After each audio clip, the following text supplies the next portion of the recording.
Music बंद कर दीजिए। Mr. Kishore, if there is any music, please switch off the music.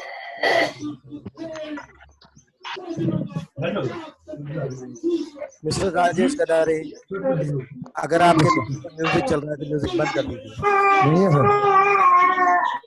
ये बच्चों की आवाज आ रही है, इस बच्चों को दूर रखिए, दूर करिए इन सब बच्चों को।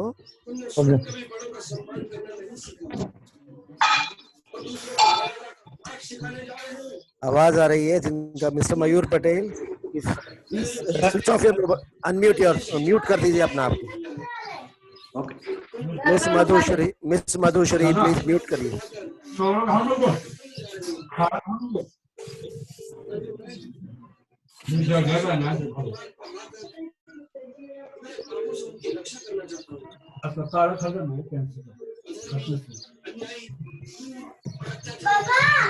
ये बच्चा जो आवाज दे रहा है, ये रेडमी, नरेंद्र कंबोज, ये बच्चों की आवाज आ रही है। somebody is crying कि पापा को आवाज दे रहा है। बच्चे से बात कर लीजिए, मोबाइल को अनम्यूट कर दीजिए अपने मोबाइल को। होस्ट है ना, होस्ट सबको अनम्यूट कर सकता है। Host has that option, he can unmute anyone.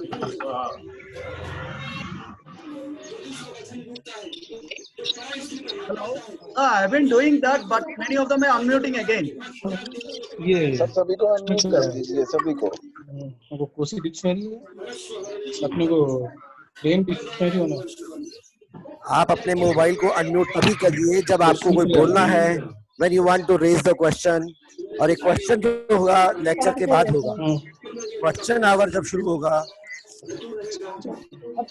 पूरा कैपिटल लेटर वो डिक्शनरी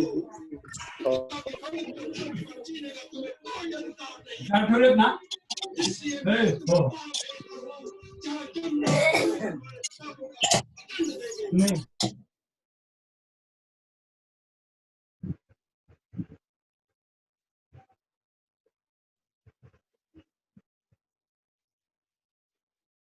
अब हमारी आवाज नहीं जा रही।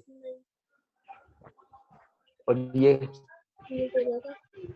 रिकॉर्डिंग का इसको ऊपर लीव का छोड़,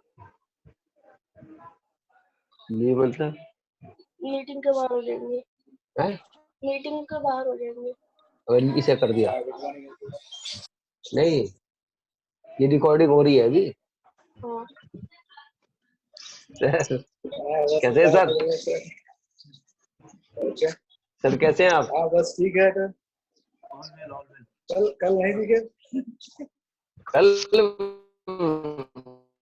तो इसमें जो शेड्यूल दिया था वो तो उसमें आज से है ना। हाँ, कल ट्रायल क्लास है। कल trial class. Please mute yourselves. ठीक है सर। आज देखते हैं वीडियो डाल दिया तो कल नहीं आ।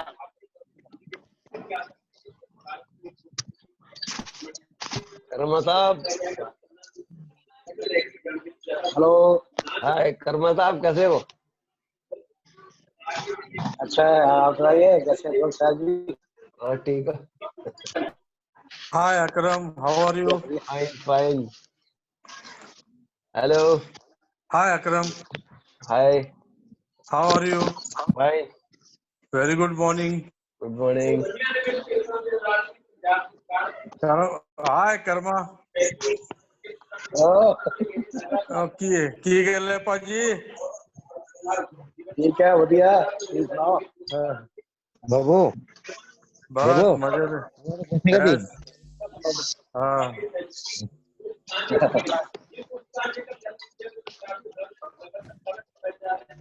हाँ तो तुम मुझे बोलो।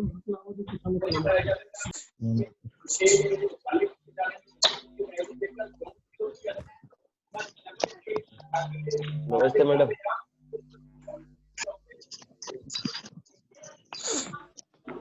ओ मने क्या? बस कैसे हो?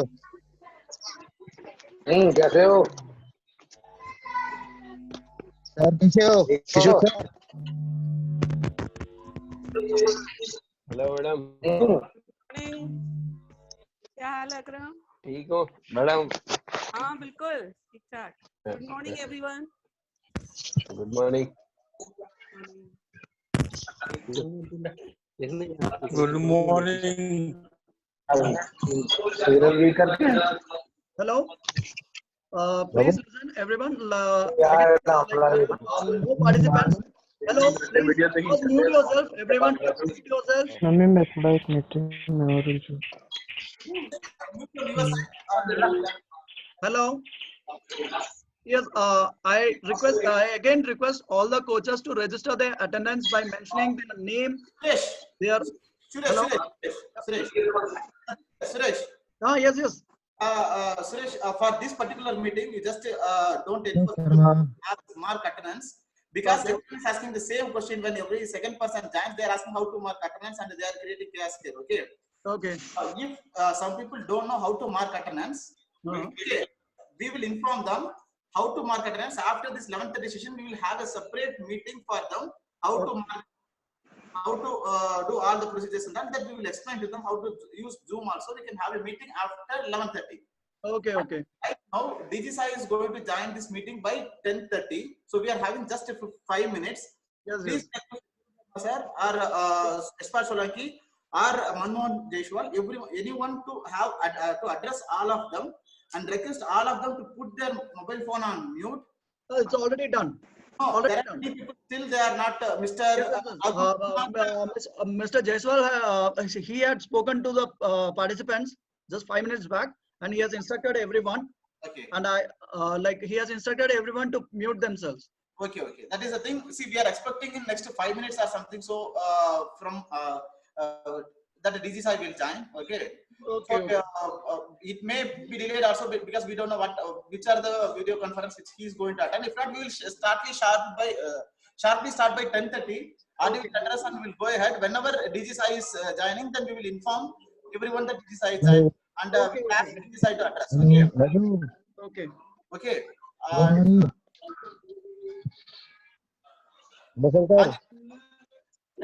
Maniklal Dev, sir. Yes, sir. Maniklal Dev. Yes, sir. Please mute your mobile phone. Yes, sir. Okay. So we can have discussion after 11:30. Individual discussion. Okay? Thank you so much.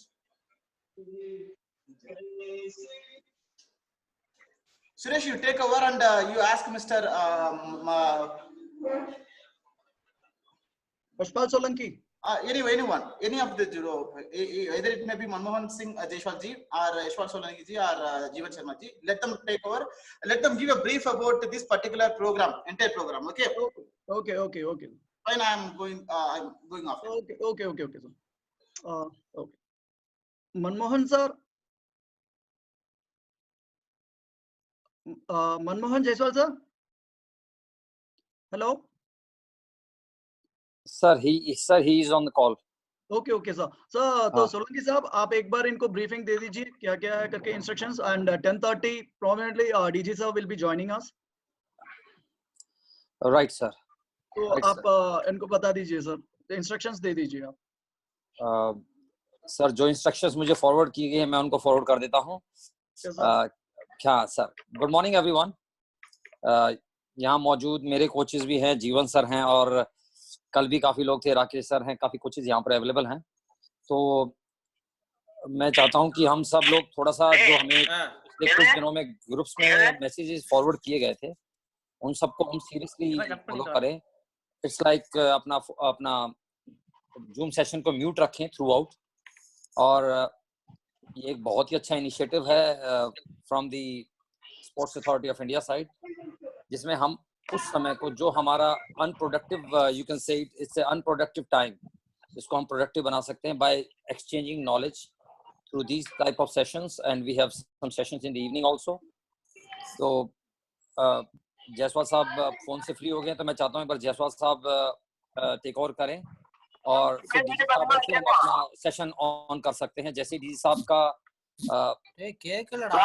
होगा उसके बाद ही हम आगे फॉरवर्ड करेंगे जायसवाल साहब please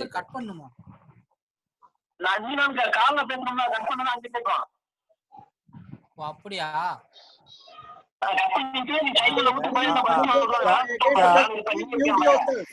आपको मेरी आवाज सुनाई दे रही है?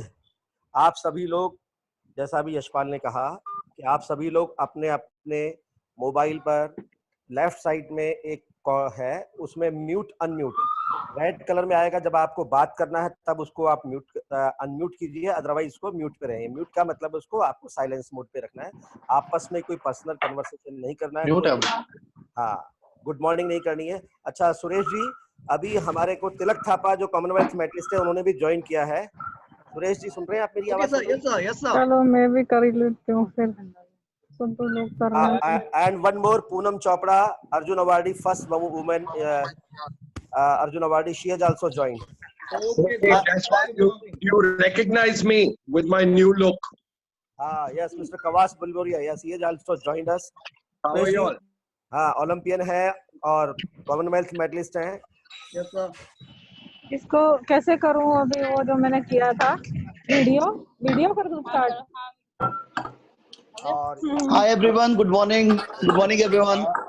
Please. Good morning sir, good morning all coaches. Good morning sir. Yes also good morning. Good morning. Mask मैंने ड्यूटी पर हूँ, मेरा मास्क रहेगा। Mute yourself. Good morning Yashpal sir, good morning. आप अपना हैंड वेव कर दीजिए, आप मुंह से आवाज नहीं निकालिए। Very shortly this is about to join, सिर्फ 2 मिनट बचे हैं। And being a judoka we have to give an example of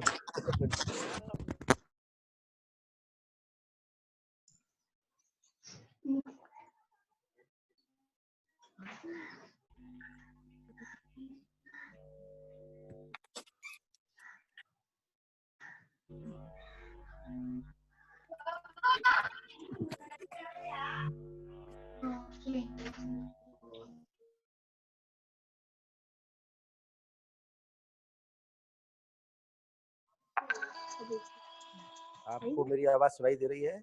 DG साहब ज्वाइन करने वाले हैं अभी। सर आपको मेरी आवाज आ रही है? कवास बिलमोरिया, नोट करें, Kawas Bilimoria, Arjun awardee, Olympian. Okay sir. Chopra है, Arjun awardee, first Arjun awardee है महिलाओं की, उन्होंने भी ज्वाइन किया है।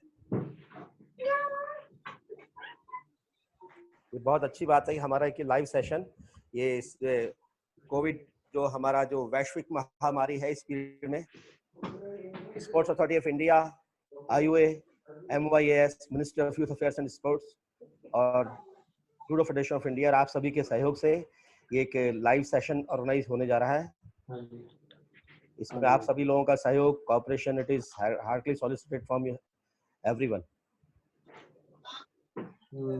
आप अपना मोबाइल और जो जिस साइड या लैपटॉप है उसमें अपना माइक को म्यूट मोड पे रखें, यानी बंद रखें। अभी जब आपको बोलना हो उसी वक्त अनम्यूट कीजिएगा। वो लेक्चर के बाद जब आपका क्वेश्चन एयर का प्रश्नावली का सेशन होगा, जब आपसे कहा जाए कि हाँ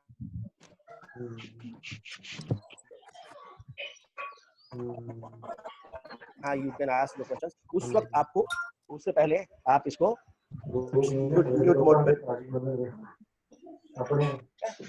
थैंक यू। नहीं चार्जेस अगर देना कि दोनों का पाना पड़ेगा, या तो किसी में धोखे की रहेगी, सानू रिटेंशन दो तो कोर्ट रू गवांगे, उसका गवर्नमेंट दो।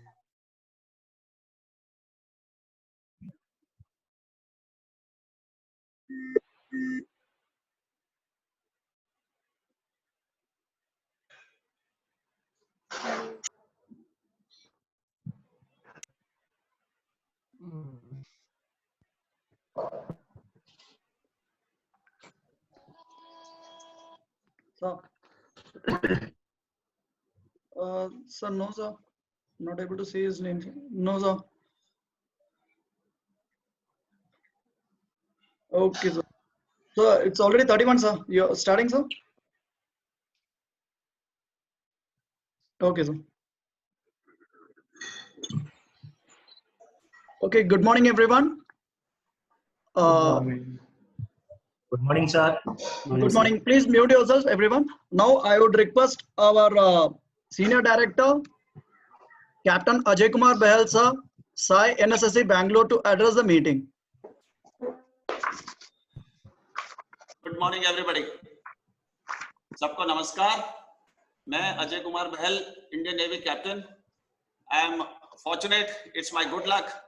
Whatever I say, on behalf of Sports Authority of India and National Judo Federation, I welcome you all. मैं आप सबका इस सामूहिक स्पोर्ट्स कुंभ मेले में आप सबका अभिनंदन करता हूँ। आशा करता हूँ कि आने वाले दिनों में कुंभ मेले लेके जाएंगे। अभी जैसे कि आंकड़े बता रहे हैं, ऑलरेडी 210 से ऊपर यहाँ पे रजिस्टर कोचेस सारे रजिस्टर हो चुके हैं और इसके आगे भी आंकड़े हर समय, हर सेकंड, हर मिनट बढ़ते जा रहे हैं। We are very fortunate, बहुत we are fortunate that we have along with us eminent sports personality.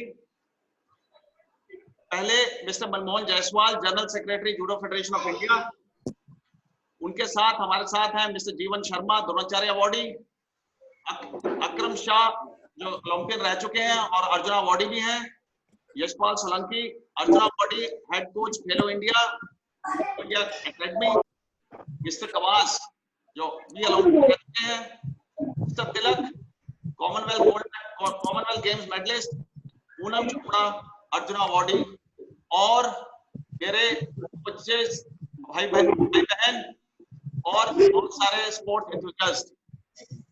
अच्छा, एक बहुत ही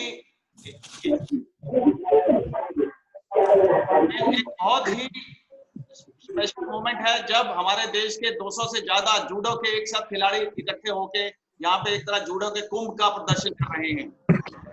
मैं ज्यादा कुछ ना कहते हुए श्री मनमोहन जायसवाल जो जनरल सेक्रेटरी हैं उनसे अनुरोध करूंगा कि वो कुछ शब्द कहें।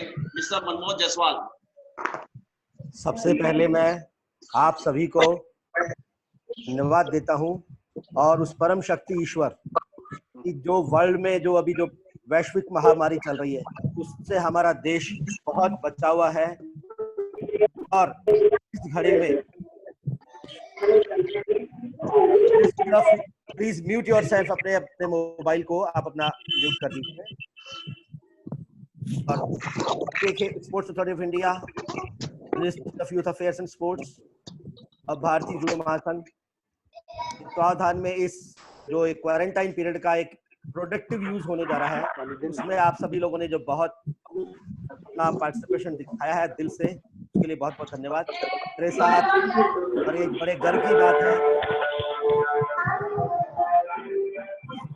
बड़े गर्व की बात है mister Kawas Bilimoria Arjun awardee Olympian, Akram Shah Arjun awardee Olympian, Chopra Arjun awardee Asian medallist, mister Tilak Thapa games medallist, Jeevan Sharma ji Dronacharya awardee, Yashpal Solanki जो हेड कोच हैं खेलो इंडिया के अर्जुन अवार्डी, और आप सभी मेरे साथी कोचेस पार्टिसिपेट कर रहे हैं इसमें, उन सबका तहे दिल से शुक्रिया।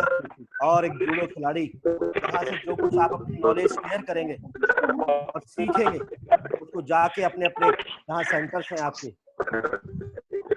नॉलेज को बढ़ाइए। इवनिंग में यहाँ स्पोर्ट्स साइंसेस का सेशन होगा, उसको भी ज्वाइन कीजिएगा। सीखना एक लगातार और सतत अभ्यास है, continuous process, it never stops, ये कभी रुकता नहीं है। धन्यवाद, ज्यादा कुछ नहीं कहूंगा। Now I request our Senior Director Sai Bangalore to take over. Yeah, good morning everybody again. We are fortunate आज हमारे बीच में फिर से हैं श्री SS रॉय जो एग्जीक्यूटिव डायरेक्टर ऑपरेशंस हैं sports authority of India Delhi में। Shri SS Roy, can I speak something on the line, sir? Yeah, thank you very much, Captain Saab. Good morning, everybody. Good morning, Jaiswal Saab. Good morning, sir. And other Arjuna awardees, Dronacharya awardees. My friend Shri Kavas Bilamoria is there. It was great to have you, Kavas. This is a very historical day. We are starting the online programs. That we should do some coach education program online. This is the vision of our current Director General Shri Sandeep Pradhan and his hard work and our the directions that he has shown us, that we have been able to put together a program in a short while, so that all of you can benefit from these refresher programs and these extensive sports science programs. Today morning, the Honorable Minister, Shri Kiran Rijiju, has inaugurated these sessions with a session of archery, which was the inaugural session at 9 a.m. in the morning. And he was very enthusiastic and hopeful, and he has congratulated all our SAI fraternity for working hard and developing this program in a very short time. I only wish that all of you take this as a very formal training sessions. These are not holiday sessions where you can relax and sit back at home and just casually listen to it. And all of you must take away things from these sessions, because these are 21-day sessions, this and sports science. And this is done with all earnestness and honesty. Captain Bahl and his team has been working very hard to put together this course. And you have some very eminent people who will be taking the classes, like Mr. Jeevan Sharma, who is a veteran, Mr. Yashpal Solanki, who is a veteran, and all of you I need that should benefit from this. And I will only request you that once the discipline of the course should be maintained, because we will keep a watch on who is taking it casually and who is not participating.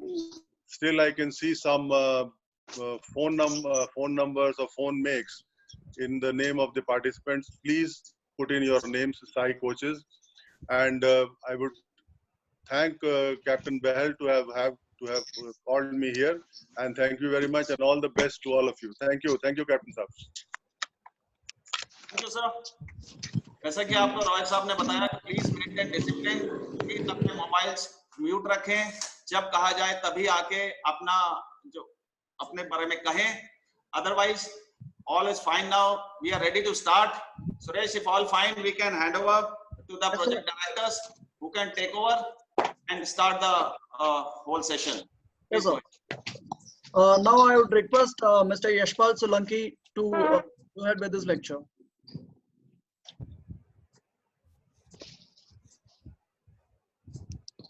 Mr. Yashpal Solanki.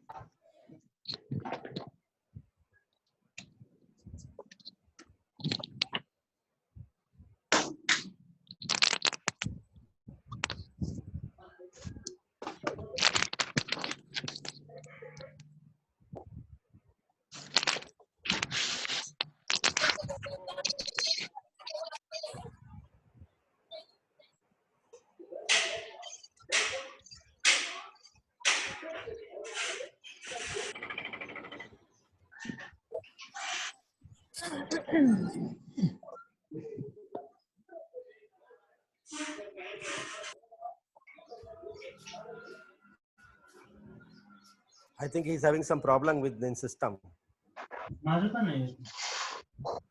Hello, Suresh. Sir. I think he's having some. Yashpal Solanki is having some problem with the system. So, Okay, sir. Yes, sir. Hello. Sir, it's Okay. okay. Yes, sir. Yes, sir. Good morning. मैं दोबारा से एक बार थोड़ा repeat कर देता हूँ.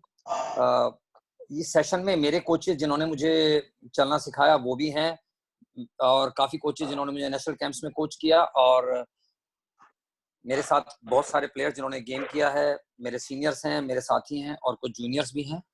मैं सभी को वेलकम करता हूँ इस सेशन में. और इस सेशन में जो भी इंफॉर्मेशन मैं शेयर करने जा रहा हूँ, that is purely based on my experience with IGF level 1 and level 2. बस इसमें थोड़ा सा मेरा पार्ट ये रहेगा, थोड़ा सा पार्ट इसमें ये रहेगा कि हाउ आई एक्सप्लेन इट. इसमें हमारे लिए सबसे डिफिकल्ट टास्क ये रहा है कि ये सभी इंडिया से, पूरे इंडिया के सभी पार्ट से लोग जुड़े हुए हैं, तो हमें इंग्लिश और थोड़ा सा उसको हिंदी में भी एक्सप्लेन साथ साथ करना पड़ेगा. तो कुछ ऐसे वर्ड्स हैं जो सभी के लिए डिफिकल्ट होंगे, बट अगर कुछ आपको समझ ना आए तो भी हम इसको बाद में सॉल्व कर सकते हैं. तो आई वेलकम यू ऑल. तो let me start this session. Thank you. Please आप म्यूट कर लीजिए because it's difficult to please. Yes, thank you. Click करो. Yashpal, 1 second. Can I Yes, interfere? please, 1 minute, Yashpal. Yashpal, may I request the host, because host has an entire control. He can mute everyone. Yes, sir. Because I Yes, sir. believe some people are not aware of this system, how to manage the Yes. Zoom app, right? So I will Yes. request the host to mute everyone. Mute everyone. Only the one who has to talk will unmute himself or herself and can start talking. So for the time being, only Yashpal will unmute himself. Am I clear? Yes, sir. Thank you so much.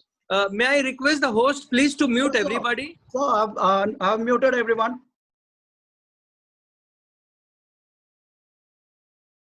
Yes, host can. Yes, sir. Yes, sir. Can I start? Yeah. आज का हमारा session है coaching principles, यानी coaching के क्षेत्र में जो हमारे सिद्धांत जिनको आईजीएफ रिकमेंड करता है, इंटरनेशनल जूडो फेडरेशन रिकमेंड करती है और पूरी वर्ल्ड में ये सिद्धांत फॉलो किए जाते हैं। और इन सिद्धांतों को किसी एक देश ने नहीं, पूरी दुनिया से एक्सपर्ट्स ने मिलकर बनाया है और ये सिद्धांत बहुत ही जरूरी माने गए हैं हमारी कोचिंग को डेवलप करने के लिए, हमारे रिलेशंस को बेटर करने के लिए और स्पोर्ट्स को सही में एक ऐसा परफॉर्मेंस डेवलपिंग जोन बनाने के लिए जिसमें हम बहुत सारे एथिक्स और प्रिंसिपल्स को फॉलो करें। इसमें कंटेंट रहेगा एक सक्सेसफुल कोच, यानी कि सफल कोच और एक विशेषज्ञ कोच। जो लोग इंग्लिश पढ़ सकते हैं वो डायरेक्ट भी पढ़ सकते हैं, मैं थोड़ा सा इसको हिंदी में साथ साथ ट्रांसलेट जो मैं कर सकता हूँ मैं करता हूँ। एक सफल और विशेषज्ञ कोच। सेकंड है कोच और एथलीट के बीच में रिलेशनशिप कैसा होना चाहिए, कोचिंग के स्टाइल्स क्या क्या होते हैं, जो कि काफी सर्वे के बाद आईजीएफ ने निकाला है कि हम कोचिंग के कौन कौन से स्टाइल्स होते हैं और कैसे हम उनको उनके अंदर हम प्लेयर्स के साथ प्लेयर्स को कैसे डील कर सकते हैं। Teaching methodology, sports participation expertise तक, और code of ethics.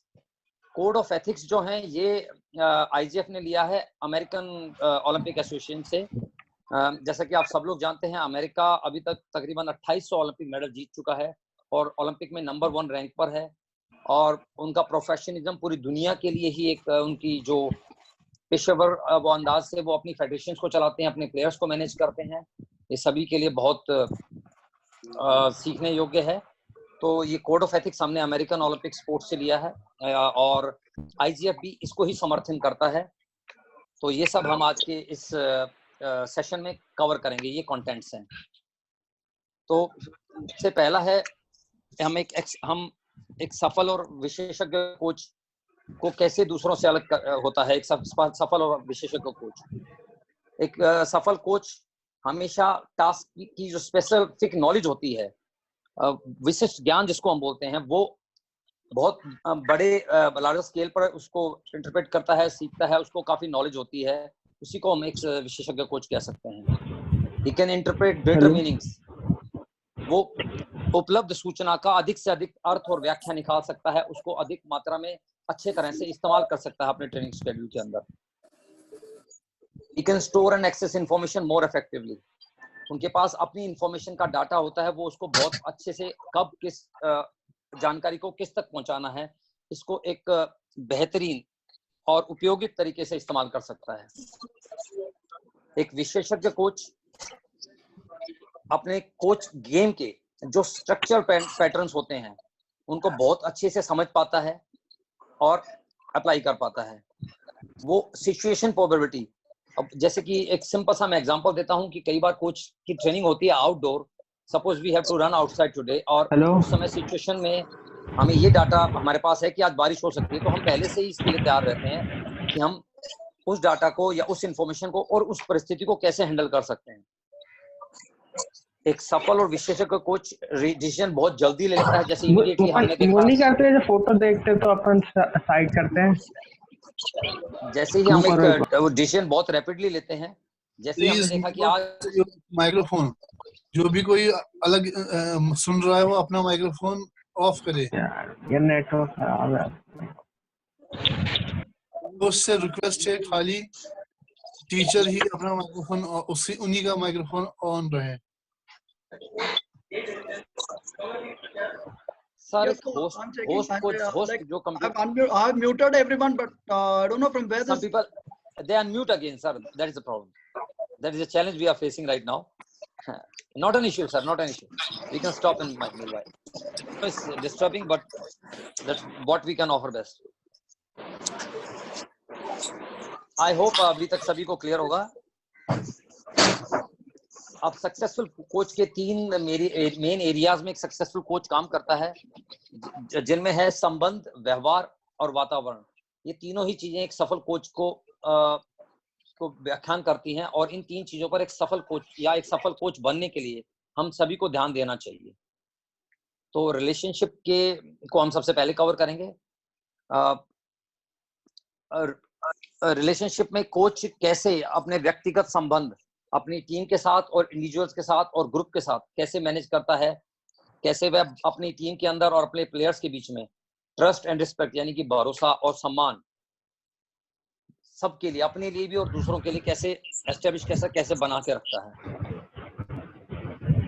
Successful coach के बिहेवियर्स। सक्सेसफुल कोच एक रोल मॉडल होता है।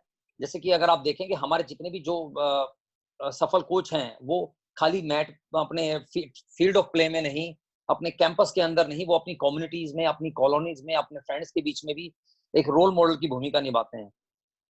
वो रिस्पेक्ट दूसरों को प्रदान भी करते हैं और रिस्पेक्ट उनको मिलती भी है।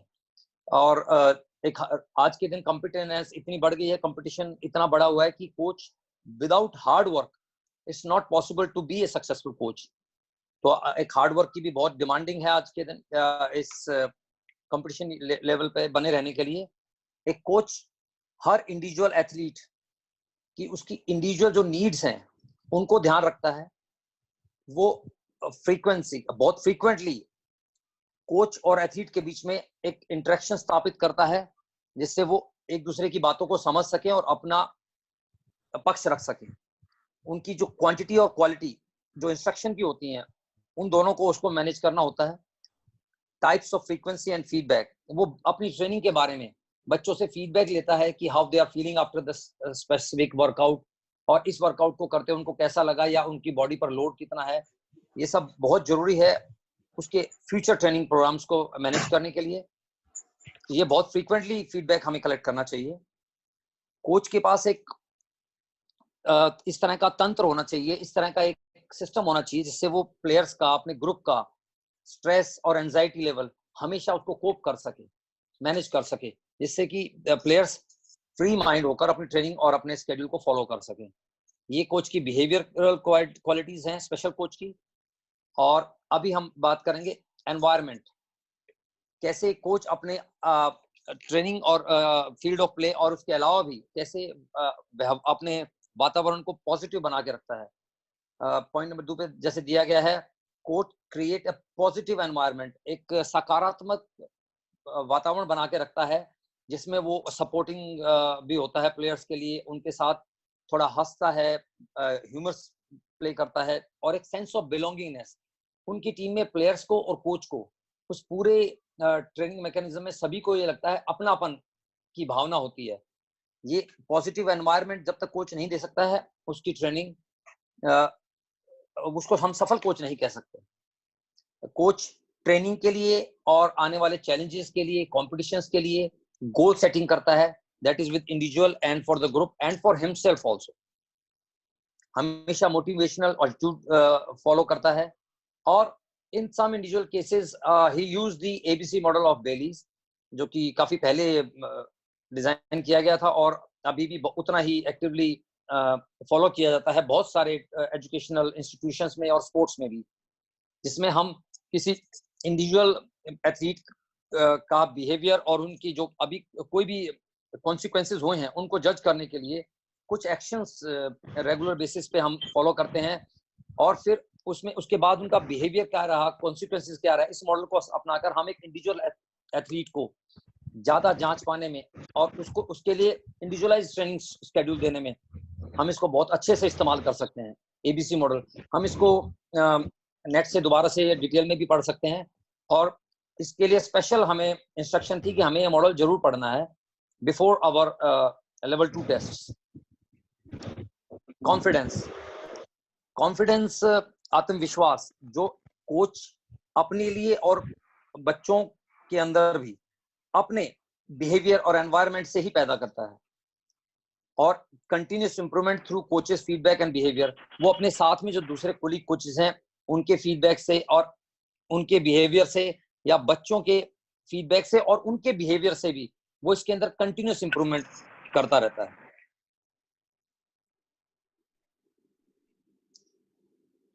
अब बहुत ही इंपॉर्टेंट पहलू कोच और एथलीट रिलेशनशिप, क्योंकि इस जो कोच जो हमारे स्पोर्ट्स हैं इसके अंदर एडमिनिस्ट्रेशन, स्पॉन्सर्स, बहुत सारे लोग जुड़े हैं, बट फिर भी जो सबसे जरूरी एक रिलेशनशिप है जो इसका मूल आधार है वो है कोच और एथलीट रिलेशनशिप।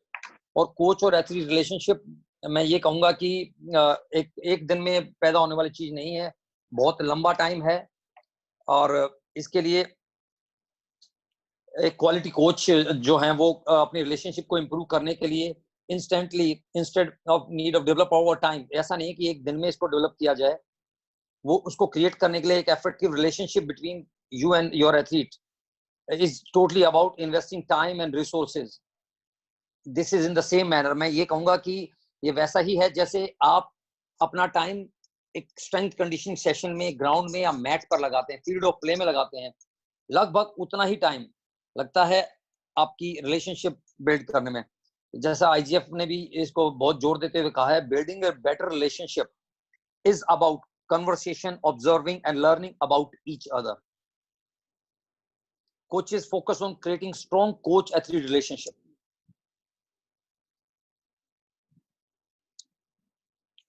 तो इसके फंडामेंट्स मैंने दिए हैं। इसके लिए जरूरी है कि एथलीट का सेटिस्फेक्शन, जो पॉइंट नंबर 1 है, एथलीट का सेटिस्फेक्शन तक एक एथलीट अपनी संतुष्टि पर कि उसने क्या वर्कआउट किया और एक अच्छे कोच के पास वो ट्रेनिंग कर रहा है कि नहीं, वो सब आपकी रिलेशनशिप पर ही आधारित होता है। अगर एक एथलीट सेटिस्फाई नहीं है तो कितना ही सफल कोच हो वो उसकी नहीं सुनेगा, वो उसको सही ढंग से दिल से दिमाग से उसको फॉलो भी नहीं कर सकता, उसकी ट्रेनिंग और इंस्ट्रक्शन और उनकी जो गोल्स डिजाइन किए गए हैं उनको भी वो अच्छे से समझ नहीं पाएगा। एक यही उसके मोटिवेशन का भी आधार है। पॉइंट नंबर 2, कोच और एथलीट का रिलेशनशिप ही उन दोनों के लिए मोटिवेशन होता है। कोच भी तभी मोटिवेटेड रहता है जब उसको लगता है कि एक प्लेयर उसकी इंस्ट्रक्शंस को फॉलो कर रहा है, दिल से फॉलो कर रहा है, और प्लेयर के लिए भी जब उसको लगता है कि I am at the right place, this coach is good for me और हमारा रिलेशन अच्छा है, तब वो बहुत मोटिवेटेड रहता है और अपनी ट्रेनिंग को ध्यान से करता है। ये दोनों की सेल्फ एस्टीम, उनकी आत्मसम्मान के लिए भी जरूरी है और उनकी परफॉर्मेंस के लिए भी जरूरी है। तो कोच एथलीट रिलेशनशिप पे स्पेसिफिकली इसमें ध्यान दिया गया है। इसको हम इंप्रूव कर सकते हैं बाय प्रोवाइडिंग कांस्टेंट इंस्ट्रक्शंस, जैसे निरंतर हम उसको निर्देश देते हैं, उसकी प्रतिक्रियाओं को जानते हैं, उनको ऑप्शंस देते हैं, उनको अप्रिशिएट करते हैं, उनको खुद सेल्फ रेगुलेशन आत्म के लिए भी मोटिवेट करते हैं, और इसको हम ज्यादा समर्थन भी करते हैं, जिससे हमारा रिलेशन अपने एथलीट के साथ और एथलीट का कोच के साथ बना रहे।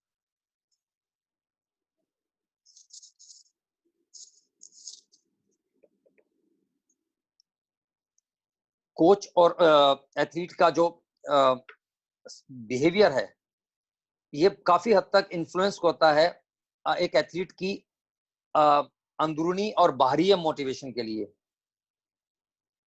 वो आसपास एक एनवायरनमेंट में एक पॉजिटिवनेस बना के रखते हैं इस रिलेशनशिप के तहत। इसमें कोच ये भी ध्यान रखता है कि मैं कैसे एथलीट की ऑटोनॉमी यानी कि स्वायत्ता और दूसरी धारणाओं को कैसे अपने साथ, अपने रिलेशन के साथ रिलेट करूं। इस मॉडल के तहत साइकोलॉजिकल और काफी हद तक मोटिवेशनल डेवलपमेंट, इन सबको एक परफॉर्मेंस के बढ़ावा देने के रूप में भी हम इस्तेमाल कर सकते हैं और इसकी बहुत जरूरत भी पड़ती है।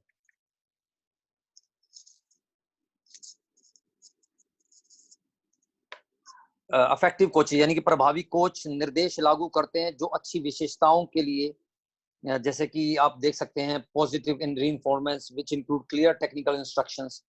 जो टेक्निकल इंस्ट्रक्शंस हैं ये काफी हद तक आपके जो आपने गोल सेट किए हैं, जिसको हम आगे इसमें पढ़ेंगे, उसके आधार पर होती हैं। और इसके बाद कोच कंस्ट्रक्टिव फीडबैक भी लेता है प्लेयर से लगातार, जिसको हम कह सकते हैं लगातार रचनात्मक प्रतिक्रिया क्या रही प्लेयर की आफ्टर दैट ट्रेनिंग इंस्ट्रक्शंस। और वो उसको रेगुलर, इसके साथ साथ वो उसको रेगुलर बेस पर प्रोत्साहित भी करता रहता है ताकि प्लेयर आने वाले शेड्यूल्स के लिए या चल रहे शेड्यूल्स को बहुत अच्छे से पॉजिटिवनेस के तहत फॉलो करें।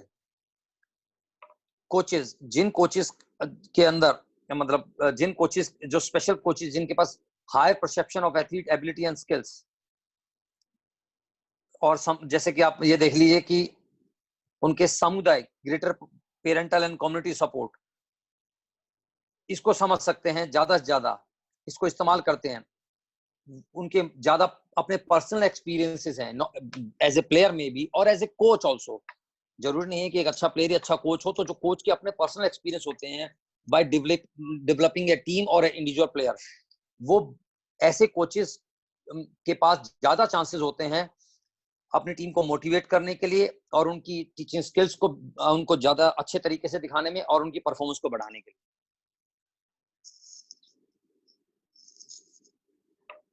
एक मल्टी डिसिप्लिनरी मॉडल भी है जो इसमें सुझाव दिया गया है कोच और एथलीट की रिलेशनशिप के लिए, जिसमें आप ये देख सकते हैं कि 3 पॉइंट्स दिए गए हैं: क्लोजनेस, कोओरिएंटेशन एंड कॉम्प्लीमेंटरिटी।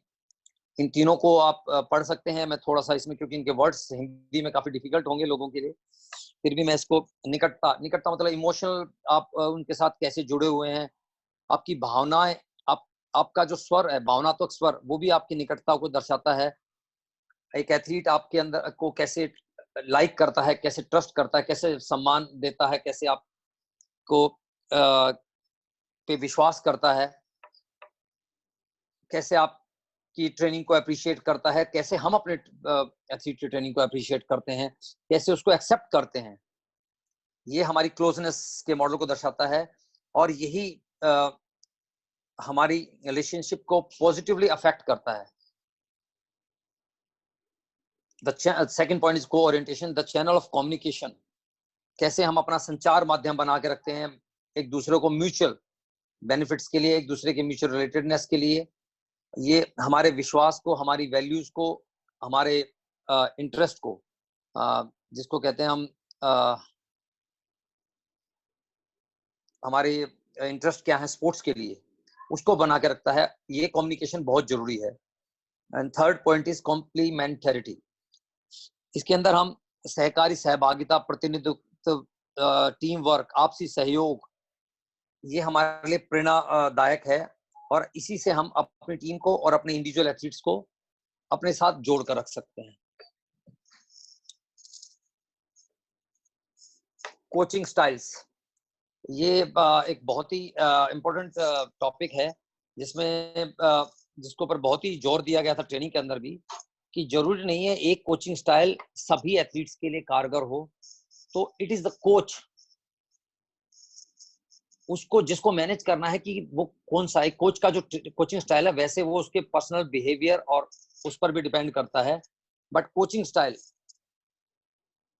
कंटिन्यूअसली बहुत डिटेल में चेंज नहीं हो सकता। बट एक कोच, फॉर एग्जांपल अगर मैं अपनी बात करूं तो मेरा जब मैं दिल्ली में होता हूं और वहां के बेसिक ट्रेनिंग सेंटर में जाता हूं तो वहां पर मेरा कोचिंग स्टाइल अलग हो सकता है, खेलो इंडिया की एकेडमी में अलग हो सकता है। जब मैं एलीट एथलीट्स को डील करता हूं कहीं भी तो उस समय वो टोटली अलग होगा। तो ये पूरी वर्ल्ड में जो सर्वे हुआ था, that's what shared to me by the Olympic champion and teacher at IGF Academy, Mark Ojinga from Holland। उन्होंने इसको काफी अच्छे से एक्सप्लेन किया था कि जरूरी नहीं है कि ओलंपिक चैंपियन कोच का ट्रेनिंग स्केड्यूल या उनकी सोच या उनका कोचिंग स्टाइल एक नए प्लेयर पर भी उतना ही इफेक्टिव हो सकता है एक नया प्लेयर उन कोच को अगले दिन उनके पास ट्रेनिंग करने भी नहीं आए। तो ये कोच के ऊपर डिपेंड करता है कि ये कोच को ही डिसाइड करना है कि किस कोचिंग स्टाइल को वो कैसे अलग अलग कोचिंग ग्रुप्स और कम्युनिटीज के ऊपर इस्तेमाल करता है। तो ये जो 4 कोचिंग स्टाइल्स आप ऊपर देख रहे हैं, consistence, dominance, steadiness and influence, ये चारों मैं कोचिंग स्टाइल्स को थोड़ा सा एक्सप्लेन कर देता हूं। सबसे पहले आप देख रहे हैं रेड कलर में डोमिनेंस। डोमिनेंस में आप देख रहे हैं direct, decisive and result focus. Dominance style coaching में एक coach highly directive and decisive होता है। he guide the athlete with clear and concise instruction, monitoring, correcting and as progress is made। इसके अंदर जो एथलीट होते हैं उनकी रिक्वायरमेंट टेक्निकल इंस्ट्रक्शंस की होती है, बट उनके साथ कोच का रिलेशनशिप और मोटिवेशनल नीड बहुत कम होता है, क्योंकि अभी उन्होंने नया नया स्पोर्ट्स शुरू किया है। ये ज्यादातर किन लोगों पर ज्यादा वर्क करता है, वो है नोवेस एथलीट, यानी कि नए खिलाड़ी जो अभी बस स्पोर्ट्स में आए हैं। इसमें एक खिलाड़ी आता है एक नई स्पोर्ट्स को देखने के लिए और उसको प्रैक्टिस करने के लिए, और यहीं पर कोच का जो डोमिनेंट स्टाइल है वो ज्यादा सफल है, कारगर है, और इसी के बाद वो प्लेयर अलग अलग कैटेगरीज में आगे मूव ऑन होता है। सेकंड स्टाइल है, आप देख रहे हैं स्टडी स्टाइल ऑफ कोचिंग। इस कोचिंग स्टाइल के अंदर एक कोच टू वे कम्युनिकेशन, दो तरह का कम्युनिकेशन करता है। वो सुनता भी है एथलीट की, आप कह सकते हैं ये किसी भी बेसिक स्कूल की एकेडमी या यूथ और जूनियर में शिफ्ट होने वाले प्लेयर्स पर बहुत अच्छे से लागू होता है। इसमें दो टू वे कम्युनिकेशन होता है। एक इसमें कोच सुनता है, वो बहुत सारे क्वेश्चंस अपने एथलीट्स को देता है, और उन क्वेश्चंस के फीडबैक के ऊपर ही वो आने वाला अपना स्केड्यूल बनाता है। उसकी इंस्ट्रक्शंस डायरेक्टली उनके फीडबैक और फीलिंग्स के ऊपर डिसाइड होती हैं। इसके अंदर कोच अपने प्लेयर्स को टेक्निकली काफी गाइडेंस देता है, और इसके साथ साथ वो उनको इमोशनल सपोर्ट और हाई टेक्निकल इंस्ट्रक्शंस भी ऐड करता है। इसमें रिलेशनशिप और मोटिवेशनल बिहेवियर भी ऐड हो जाता है, क्योंकि इस समय तक एक प्लेयर काफी समय तक स्पोर्ट्स में है, तो he need motivational support also. Motivational support उसको ज्यादा चाहिए इस ग्रुप में आकर। तो ये लागू होता है, आप कह सकते हैं, यूथ एकेडमीज में, जहां पर आपके बिलो 18 प्लेयर्स हैं जो अभी सीनियर्स में शिफ्ट करने जा रहे हैं। इसके अंदर जैसा कि मेंशन किया गया है, एक प्लेयर को बहुत हाई रिलेशनशिप और मोटिवेशनल नीड्स होती हैं, क्योंकि अब वो कंपटीशन के युग में आना शुरू हो गया। अब उसके लिए जीतना, खेलना और सब काफी महत्व रखता है। अब तीसरा स्टाइल जो कि आप देख रहे हैं, ब्लू कलर कॉन्सेंटस। इसके अंदर कोच का योगदान ये होता है कि एक वेल स्ट्रक्चर प्लान और एनवायरनमेंट, एक वातावरण पैदा करे, और एथलीट्स के लिए ऐसे टूल, ऐसे प्रोग्राम बनाए जो उसकी इंस्ट्रक्शंस को एग्जीक्यूट करने में, ड्रिल्स को प्रैक्टिस करने में कोच की मिनिमम भागीदारी। जैसे जैसे हम एक जोक भी साइड में सुनते थे, ज्यादा सीनियर कोच हो गए तो बोलना कम कर देते हैं, बट ये बहुत ही प्रैक्टिकल, इसके पीछे एक लॉजिक भी है जो मुझे यहाँ मिला, कि जैसे जैसे प्लेयर को हम जानने लगते हैं, हमारी रिलेशनशिप गाढ़ी होने लगती है, हम एक प्लेयर को और एक प्लेयर एक कोच को अच्छे से समझने लग जाता है, तो उस समय पर कोच के जो इंस्ट्रक्शन और इंटरवेंशन है ट्रेनिंग के बीच में, वो धीरे धीरे कम होती जाती हैं। ये जिन प्लेयर्स के लिए उनको ये वो उस लेवल के प्लेयर हैं जिनको टेक्निकल इंस्ट्रक्शंस थोड़ी कम हो जाती हैं, और रिलेशनशिप और लेवल ऑलरेडी हमारा गाढ़ा होता जाता है। It works well with athletes who are both technically proficient and confident at their own abilities. ये उनके साथ बहुत अच्छे से लागू होता है जहां पर प्लेयर ऑलरेडी मोटिवेटेड है और खुद अपनी टेक्निकल ट्रेनिंग बहुत अच्छा करता है। इसके अंदर वो एथलीट्स आते हैं जो ऑलरेडी सीनियर्स में आ चुके हैं, मेडल्स भी जीत रहे हैं, और कोच एथलीट की सभी मूवमेंट्स को, सभी ट्रेनिंग्स को बहुत अच्छे से समझ पाता है। तो उस समय उसको सिर्फ थोड़ा सा करेक्शन करना होता है और मोटिवेशनल सपोर्ट देनी होती है। That's it. अब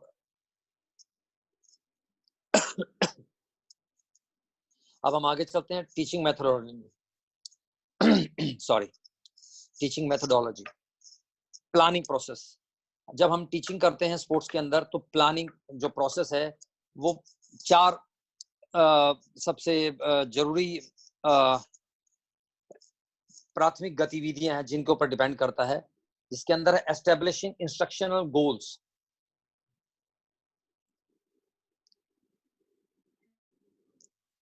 इसके अंदर कोच को जब इंस्ट्रक्शन गोल्स निर्धारित करने हैं प्लेयर्स के लिए, तो उनको 4 पॉइंट्स इसमें बताए गए हैं, ABCD।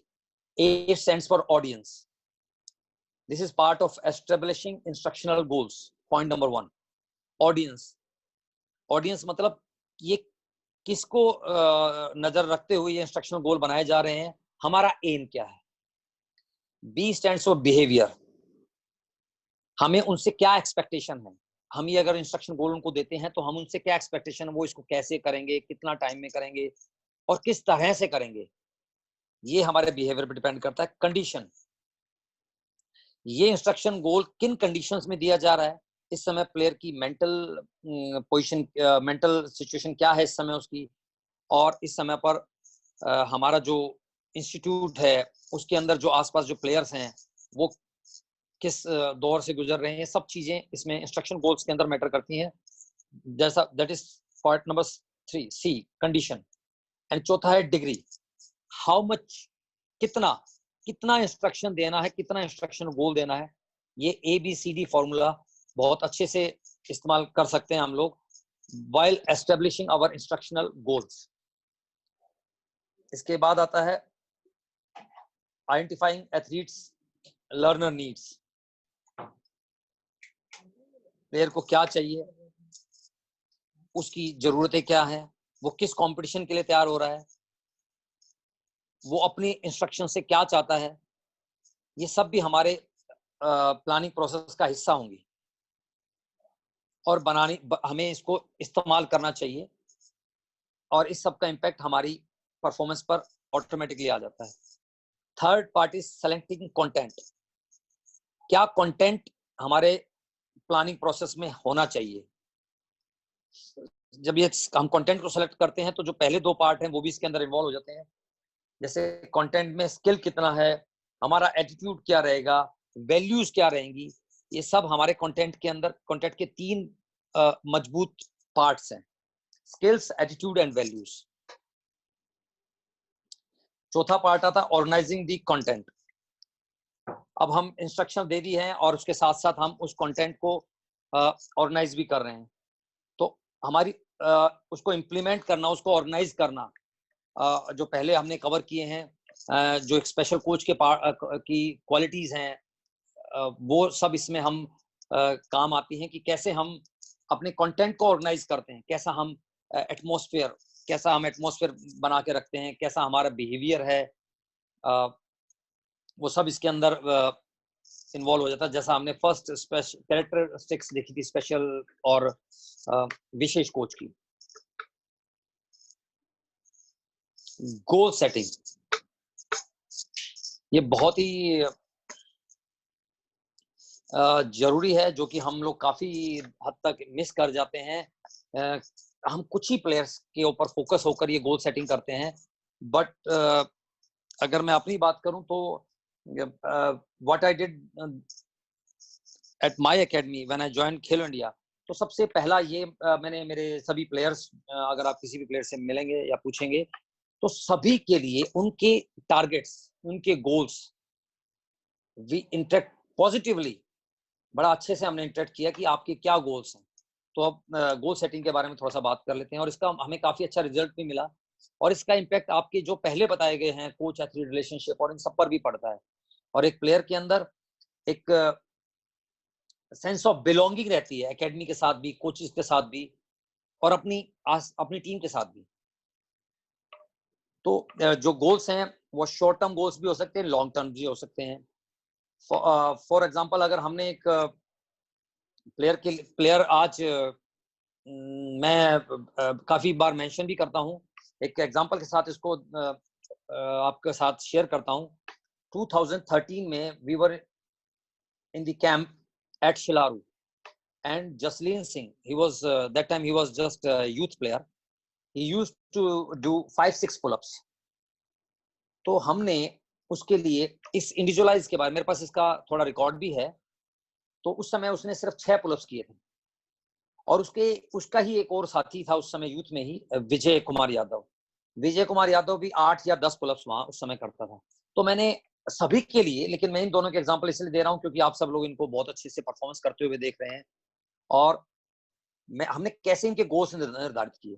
हमने दोनों के लिए शॉर्ट टर्म गोल बनाए कि हम आने वाले कुछ महीनों में, लेट्स से 1 से 2 महीने में, हम कैसे 15 से 20 पुल-अप्स तक पहुंचे, और लॉन्ग टर्म उस समय जो इंडिया में नंबर 1 थे सीनियर्स में, लेट्स से नवजोत चैना, मनजीत सिंह, तो जो इन दोनों के ही मेन मेजर अपोनेंट होने वाले थे आगे, उनके जो उस समय कर के जो पुलअप्स थे, उसको हमने लॉन्ग टर्म गोल के रूप में उनके लिए एक टारगेट रखा। और आप मानेंगे नहीं, आफ्टर 3 years, 2 to 3 years, जब जसलीन ने एशिया में गोल्ड जीता या विजय ने सीनियर्स में गोल्ड जीता, तो Jasleen used to do more than 60 pullups and same for Vijay. तो कैसे हमने शॉर्ट टर्म गोल को अचीव किया, कैसे लॉन्ग टर्म गोल को अचीव किया, ये बहुत जरूरी है। हर प्लेयर के साथ इंडिविजुअलाइज बैठकर उसकी प्रॉपर फिटनेस, आज उसका फिटनेस स्टैंडर्ड क्या है, आज उसकी कंडीशनिंग लेवल क्या है, और उसका टेक्निकल भी हम इसमें एक्सपेक्ट जोड़ सकते हैं गोल्स, कि आज अगर वो खाली सियोनागी अप्लाई करता तो कैसे वो सियोनागी के साथ ओछीगारी या ओछीगारी इस्तेमाल करे। टेक्निकल पार्ट, जो गोल्स होते हैं वो रियलिस्टिक होने चाहिए। ऐसा नहीं मैं कल ही बोल दूं कि आने वाले ग्रैंड स्लैम में तो आपका गोल्ड आने वाला है। मैं मानता हूं हम प्लेयर को गोल्ड के लिए बोल सकते हैं, बट कहीं ना कहीं जब तक हमें ये नहीं पता कि हमारे प्लेयर की आज क्या रैंकिंग है और कैसा वो परफॉर्म कर रहा है, तो हम उसके लिए कुछ रियलिस्टिक गोल्स बना सकते हैं। जैसे minimum, maximum he can win goals, we are not stopping him and nobody can stop him, but realistic goals ये हैं कि हम और प्लेयर बैठ के बात करें कि दिस ग्रैंड स्लैम या grand prix we have to reach at least quarter finals, at least beat couple of players in the best 50s or 60s। ये म्यूचुअली डिसाइड होता है प्लेयर और कोच के बीच में। और जब एक प्लेयर इस गोल को, फर्स्ट गोल को अचीव करता है, तो ऑन द पॉइंट, मतलब सेम अगर एक प्लेयर क्वार्टर फाइनल पहुंच गया तो कोई भी कोच या प्लेयर ये नहीं कहेगा कि ठीक है मेरा गोल पूरा हो गया, मैं रेस्ट कर रहा हूं, तो वो गोल ऑटोमेटिकली आगे शिफ्ट होता रहता है। तो then we can decide on the spot कि हमें इस गोल को कैसे आगे ले जाना, कैसे हमने सेमीफाइनल फाइनल तक पहुंचना। Learning is both process and outcome, तो दोनों पर ही ध्यान देना चाहिए हमें। सबसे पहला तो प्रोसेस को मैं नेक्स्ट स्लाइडिंग में आपके साथ शेयर करूंगा, ये काफी अच्छे से उन्होंने एक्सप्लेन किया हुआ है। ये दूसरी बात आ गई, higher needs can not be addressed until lower needs are achieve. जैसा कि मैंने अभी ऊपर मेंशन किया कि अगर हमने गोल सेट किया कि आप क्वार्टर फाइनल तक जाएंगे मिनिमम, जब तक एक प्लेयर क्वार्टर फाइनल नहीं पहुंचेगा वो सेमीफाइनल फाइनल पहुंच ही नहीं सकता। जब तक एक शॉर्ट टर्म गोल को अचीव ना किया जाए, जब तक जसरीन या विजय 10 अपने पुलअप्स को 6 और 8 से 20 या 25 तक नहीं पहुंचाएंगे, वी कैन नेवर अचीव 60 और 50 goals target, 50 pullups target. Needs must be met in a positive manner. हमने इसको सकारात्मक लेना है कि जब तक हम इसके अंदर सकारात्मकता नहीं अपनाएंगे, तब तक ये मान के चलिए हम किसी गोल को अचीव ही नहीं कर सकते। मेरा अपनी लाइफ का एक्सपीरियंस ये है कि आप जब तक उसको पॉजिटिव लेंगे नहीं, तब तक वो आप कर ही नहीं सकते। Otherwise it's just a fluke, you can से तुक्का लगना। वो शायद कभी एक बार हो सकता है, बार बार नहीं हो सकता। तो पॉजिटिव मैनर के साथ अगर हम उसको करेंगे तो हम इसको रिपीटेडली रेगुलर बेसिस पर परफॉर्म कर सकेंगे। Types of goal, objective goals, specific and measurable. अभी जैसा मैंने कहा था, प्रोसेस है, परफॉर्मेंस है, आउटकम।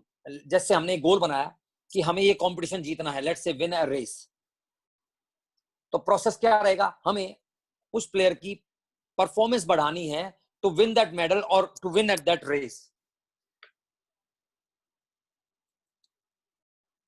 थर्ड पार्ट है performance, improve a personal performance और टाइम फॉर द रेस और performance for the competition.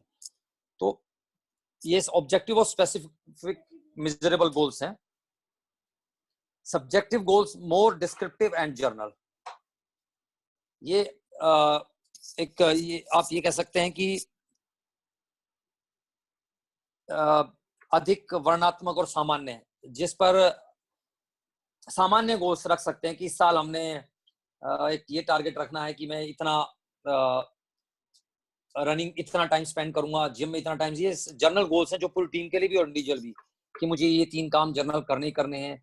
Let's say मैं अभी अपना वाटर इनटेक बढ़ाऊंगा। ये जर्नल गोल्स जो कि स्पोर्ट्स के अलावा भी जुड़े होते हैं, उनको भी हमने वैसे ही महत्व देना है जैसे अपने ऑब्जेक्टिव गोल्स को देना है।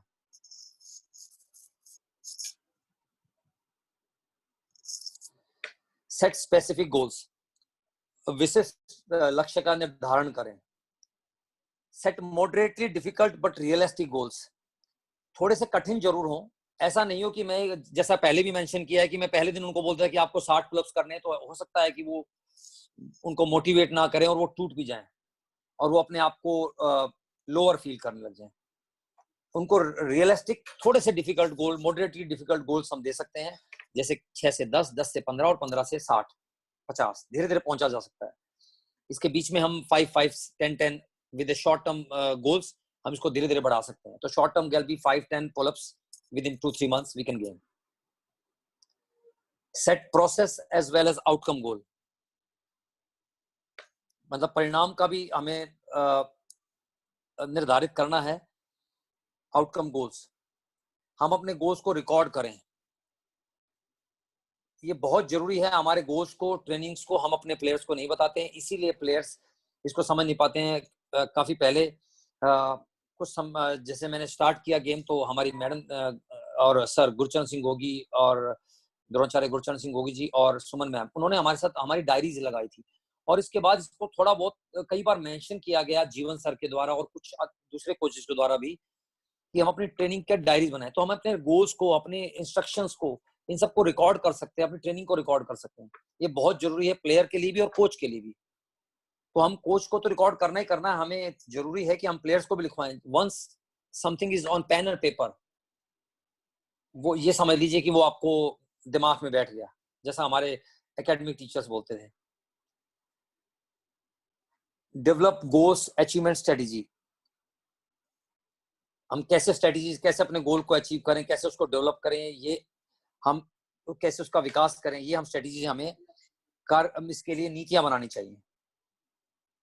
इसके लिए हमने जरूर है, हम एक पार्टिसिपेंट की पर्सनैलिटी और उसका मोटिवेशन लेवल भी कंसिडर करें, उस पर भी विचार करें इस गोल सेटिंग करते हुए। इसमें हम फिर किसी व्यक्ति की प्रतिबद्धता कैसी है उस लक्ष्य के प्रति, उसका कमिटमेंट कैसा है, ये भी निर्धारित करें। हम उस गोल के लिए जो भी सपोर्ट चाहिए प्लेयर को, वो हमें उसको प्रोवाइड करनी है, चाहे वो डाइट से रिलेटेड हो, चाहे इक्विपमेंट से रिलेटेड हो, चाहे मोटिवेशनल हो, वो सपोर्ट हमें उस गोल को अचीव करने के लिए प्लेयर को देनी है। हमें इवैल्यूएशन कि अब आप कैसे इस टारगेट तक पहुंचे, उसका पूरा इवैल्यूएशन और feedback from other coaches and from the player side, हमने उसको प्लेयर को प्रोवाइड करना और अपने लिए भी रखना है, अपने रिकॉर्ड के लिए भी। इस दौरान जैसे जैसे प्लेयर प्रोग्रेस करता है, हमें उसको रिवॉर्ड भी करना है, अप्रिशिएट भी करना है, जैसे जैसे वो प्रोग्रेस करता है अपने गोल को रीच करने के लिए। हमने प्लेयर के आत्मविश्वास को भी प्रभावित करना है, हमेशा उसको बना के रखना है, ताकि वो अपने गोल की तरफ कंटिन्यू बढ़ सके। ये एक बहुत ही अच्छी आई कैन से थ्योरी है, जिसको आप रियल लाइफ में भी किसी भी एकेडमिक्स में कहीं भी इस्तेमाल कर सकते हैं। अगर आप अपनी स्क्रीन पे देख पा रहे हैं तो 2 सर्कल्स हैं। ये 2 सर्कल कोच और एथलीट की टीचिंग एंड लर्निंग्स को दिखा रहे हैं। अगर आप देखेंगे तो ग्रीन इज आपकी टीचिंग का वो पार्ट है, ग्रीन में जो दिखाया गया है, दैट इज समथिंग जो आपने पढ़ाया, समझाया या बताया, बट प्लेयर नहीं समझ पाया या प्लेयर ने उसको फॉलो नहीं किया, इसको बोलते हैं wasted effort. It is very frustrating for coaches sometimes, और इसका डायरेक्ट इफेक्ट कोच के ऊपर पड़ता है।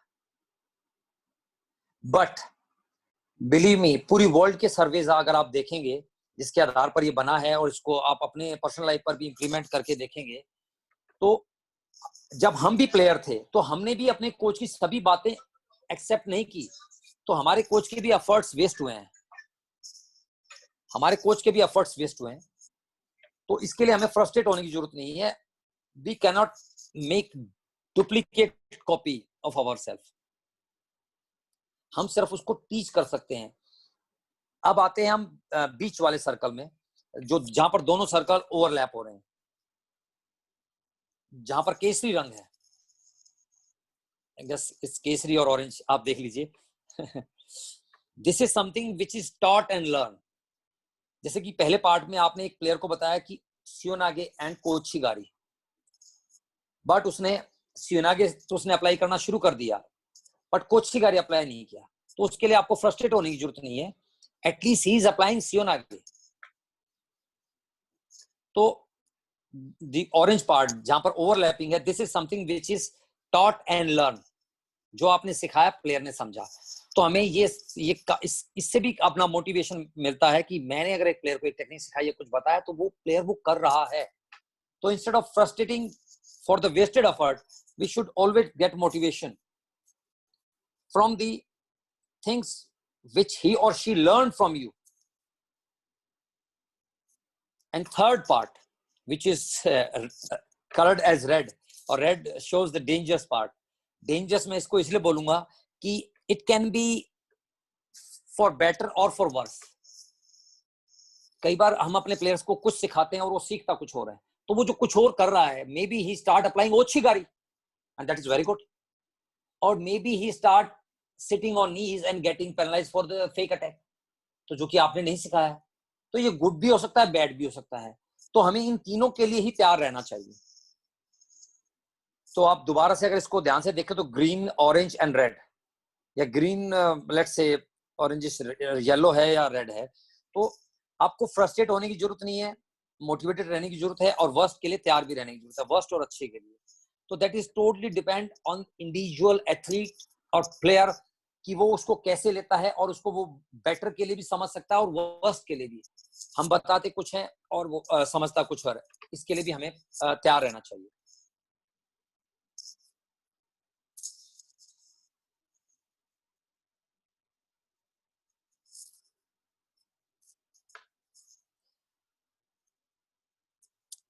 टैलेंट एंड टैलेंट डेवलपमेंट, ये रेंजोली का बनाया हुआ एक मॉडल है, जिसमें आप देख रहे हैं कि 3 सर्कल हैं, above average ability, creativity and task commitment. Renzulli बोलते हैं कि ये तीनों चीजें जब मिलती हैं तब गिफ्टेड बिहेवियर, जिसको हम रियल टैलेंट बोलते हैं, वो बनता है। तो एक ऐसे प्लेयर को हम कभी भी टैलेंटेड नहीं बोल सकते जिसकी एबिलिटीज एवरेज से ऊपर हैं, but he is not creative, और वो टास्क को कमिटमेंट के साथ नहीं करता है।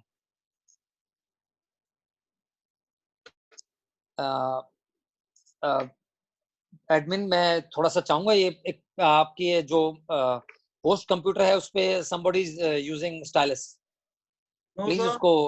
हाँ सर, ये नहीं सर, नहीं, आपके होस्ट में और भी लोग हो सकते हैं ना, जैसे होस्ट हम 2-3 होते हैं, तो it's okay, but sometime it's disturbing. Okay, sir, I'll check up. Yeah, please. Thank you, sir. Thank you. तो गिफ्टेड बिहेवियर या टैलेंट रेंजोली बोलते हैं, वो उसको कहा जाएगा जिसके पास ये तीनों हैं।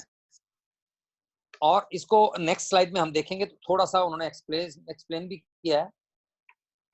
With in the above average ability, इसमें अबव एवरेज एबिलिटी को रेंजोली बोलते हैं journal ability, like processing information, integrity, experience and abstract thinking.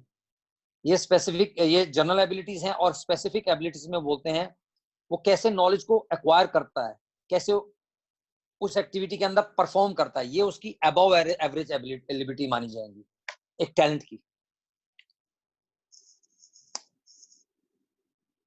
By creativity Ranjoli understands the fluency, flexibility and originality of thought and openness to experience, sensitive to stimulation and willingness to take risk. Third part, under task commitment. He understands motivation turned into action. तो जो आपका motivation है वही action में convert होता है, और task commitment पर इसमें स्पेशल जोर दिया गया है, like perseverance, endurance, hard work, but also self confidence, perceptiveness and special fascination with a special subject. Renzulli argue करते हैं that without task commitment high achievement is simply not possible. जैसे कि मैंने पहले मेंशन किया था, आपके अंदर अबव एवरेज एबिलिटीज हैं, स्पेसिफिक एबिलिटीज हैं, लेकिन अगर आपके अंदर टास्क कमिटमेंट नहीं है, स्पेशल फैसिनेशन नहीं है उस टास्क के लिए, तो कमिटमेंट नहीं है, तो आप हाई परफॉर्मेंस की उम्मीद ना करें। तो इसीलिए हम कहते हैं कि यार बहुत टैलेंटेड है, अगर थोड़ा हार्ड वर्क कर ले तो बहुत अच्छा प्लेयर बन जाए। तो बहुत सारे टैलेंट, सिर्फ रंजुली ने इसको बहुत क्लियरली एक्सप्लेन किया है कि कैसे हम खाली एक अबव एवरेज एबिलिटीज को टैलेंट से में तुलना करने लग जाते हैं। तो जब तक ये दोनों और तीनों, थर्ड वन, जब तक ये तीनों चीजें उसके अंदर, एक प्लेयर के अंदर नहीं है, तब तक जो जिसे कहते हैं ना गिफ्टेड बिहेवियर, उसको हम नहीं मान सकते हैं। और गिफ्टेड बिहेवियर ही टैलेंट है, जैसा कि हम यहाँ पर देख सकते हैं। I hope it is clear for everyone. वैसे बहुत सारे सब्जेक्ट्स ऐसे हैं जहां पर हमें भी मुझे भी अपने आप को बहुत अपडेट करने की जरूरत है, लेकिन और शायद आपके क्वेश्चंस और आने वाले क्वेश्चंस ही मुझे भी इसमें मदद करेंगे, और इसमें हम कंटिन्यू इंटरेक्शन रखेंगे। अब ये एक मल्टी फैक्टर मॉडल है मॉन्क्स एंड न्यूयॉर्क का, 3 रिंग मॉडल बोलते हैं इसमें हाई परफॉर्मेंस के लिए वो काफी फैक्टर्स को जिम्मेदार मानते हैं कि एक हाई परफॉर्मेंस कैसे आती है। उसमें आपका फैमिली सपोर्ट भी आता है। On the left side you can see family, peer group है, नीचे स्कूल, आपका स्कूलिंग एजुकेशन क्या है, आप स्कूलिंग और एजुकेशन से उनका मतलब है आपकी क्रिएटिविटी कैसी है, इधर इंटेलिजेंस, मोटिवेशनल एफर्ट। जब ये सब पार्ट जुड़ते हैं, 3 रिंग मॉडल जुड़ता है, तभी एक हाई परफॉर्मेंस मिल पाती है फ्रॉम द सेम टैलेंट और from a talented subject. The role of coaching and instructions.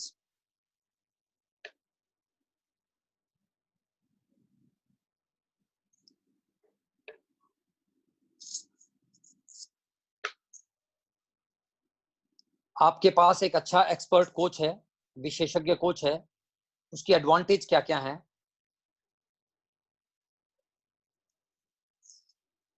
Coach की क्षमता एक ऐसे वातावरण को तैयार करने की है जो इस प्रकार इष्टतम शिक्षण को बढ़ावा देता है, जो एथलीट के विकास के लिए एक महत्वपूर्ण सपोर्ट है। विशेषज्ञ कोच अधिक समय अपना प्लानिंग में लगाते हैं प्रैक्टिस के अलावा। जैसा कि अब नॉन एक्सपर्ट कोच क्या करते हैं, वो ज्यादा पार्ट ट्रेनिंग में लगाते हैं प्लानिंग में के बजाय। इसका मैं एक छोटा सा उदाहरण देकर समझाऊंगा। 2 लोगों को एक पेड़ काटने के लिए या एक लकड़ी को काटने के लिए कुल्हाड़ी दी गई और उनको बोला गया जो जल्दी से जल्दी काटेगा वो इनाम का भागीदार होगा। तो उसमें एक कैच था कि दोनों ही कुल्हाड़ियां थोड़ी सी आगे से शार्प नहीं थी, मतलब वो इतनी कैपेबल नहीं थी कि उस पेड़ को जल्दी काटा जाए। तो इट्स वेरी हार्ड वर्किंग, मतलब hard work and time consuming effort. तो जो पहले वाला, जिसको कह सकते हैं हम नॉन एक्सपर्ट कोच, उसने इमीडिएटली कुल्हाड़ी को लिया और शुरू हो गया लकड़ी काटने के लिए। लेकिन एक एक्सपर्ट कोच ने क्या किया, प्लान किया कि मैं लकड़ी को कैसे काटूंगा। He spent half an hour on sharping the axe. उसने उस कुल्हाड़ी को पैना किया, और जब तक तो जो नॉन एक्सपर्ट कोच था उसको लगा कि मैं काफी आगे निकल गया हूं, मैंने पेड़ का कुछ हिस्सा या लकड़ी का कुछ हिस्सा काट दिया है और अब मैं जीत जाऊंगा। लेकिन जैसे ही एक्सपर्ट कोच ने प्लानिंग करके एग्जीक्यूट किया अपना एक्शन, तो विद इन नेक्स्ट 1 आवर उसने लकड़ी को काट दिया, क्योंकि उसकी एक्स शार्प थी। और नॉन एक्सपर्ट कोच 3 घंटे के बाद उस लकड़ी को काट पाया। तो एक सिंपल सा एक स्टोरी के साथ मैंने इसको मैच किया है, और ये बहुत ही इसके साथ रिलेट भी करता है। तो expert coach spend more time planning practices, more precisely goals, objectives, practice sessions, इन सबको प्रिसाइसली प्लान करते हैं। एक टाइम मोशन एनालिसिस है, रिसर्च इन आइस हॉकी। अगर आप इसको देखेंगे, ये क्लियरली दर्शाता है कि कैसे हम, जो हमारी प्रैक्टिस है, स्ट्रक्चर है प्रैक्टिस का, वो किन चीजों पर बेस करता है, हम उसकी प्लानिंग कैसे करते हैं। 20% of time spend on instructions, सिर्फ इंस्ट्रक्शन देने में, यानी कि कुल्हाड़ी से पेट को काटने में सिर्फ 1 घंटा लगा है। 30% active in drills and 40% not active, 48%. यानी ये वो टाइम है जो हमने प्लानिंग में लगाया. अगर हम प्लानिंग में अपना टाइम ज्यादा लगाएंगे तो बाकी पार्ट्स में बहुत हम इजीली हम उसको क्लियर कर पाएंगे, समझा पाएंगे. अगर आप लास्ट पार्ट पढ़ें, all athletes surveyed spend more time working on well-learned elements rather than on development of new skills.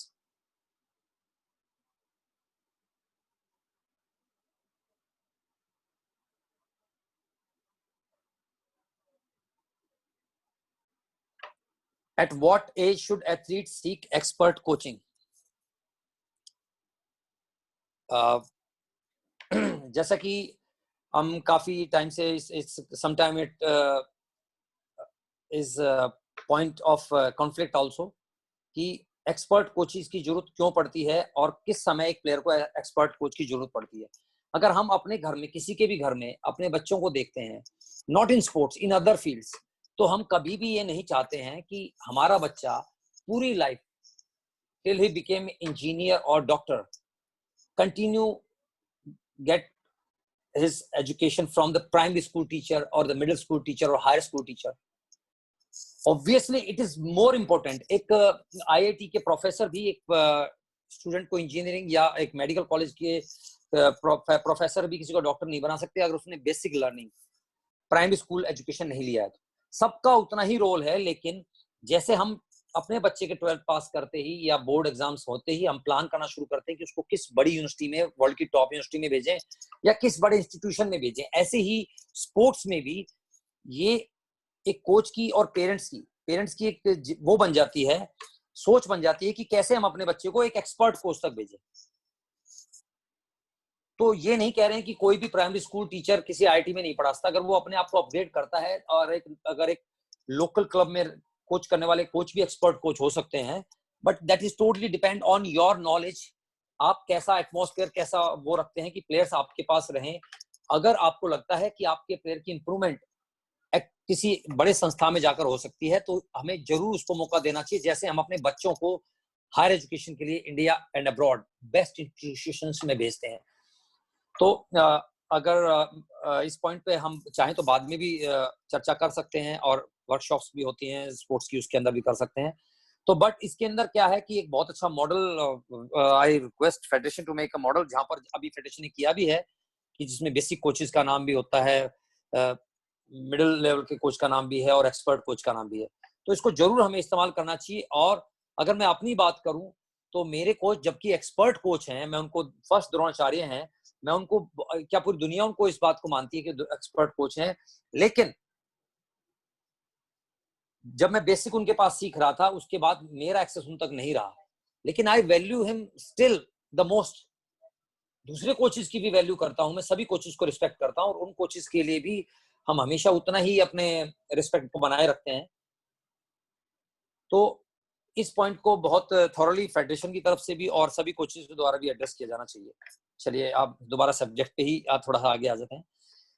In the early stages of athlete development, यानी कि आप प्लेयर की विकास के बिल्कुल शुरुआती चरणों में उसको जो इंस्ट्रक्शनल डेवलपमेंट है, fundaments along with high degree of support and praise and encourage continue participation in support, उसमें प्लेयर को बहुत ज्यादा एक क्या कहते हैं कोच का बहुत ही उसके साथ प्लेफुल होना, उसको एक अच्छा एनकरेजिंग एटमॉस्फेयर देना, ये सब बहुत जरूरी है. तो जैसा प्राइमरी स्कूल के एजुकेशन बिना हम नहीं ले सकते, तो ये बहुत ही जरूरी पार्ट है जो एक बेसिक कोच के द्वारा दिया जाता है.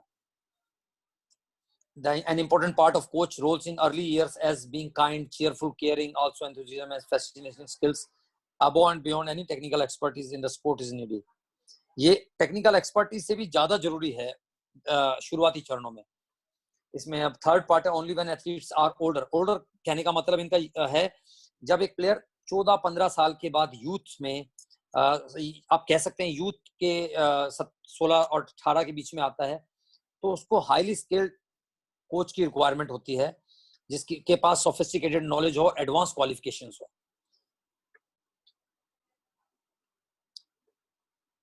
Advance coaching qualification are deemed necessary in the latter stage of development, यानी जूनियर्स और सीनियर्स में.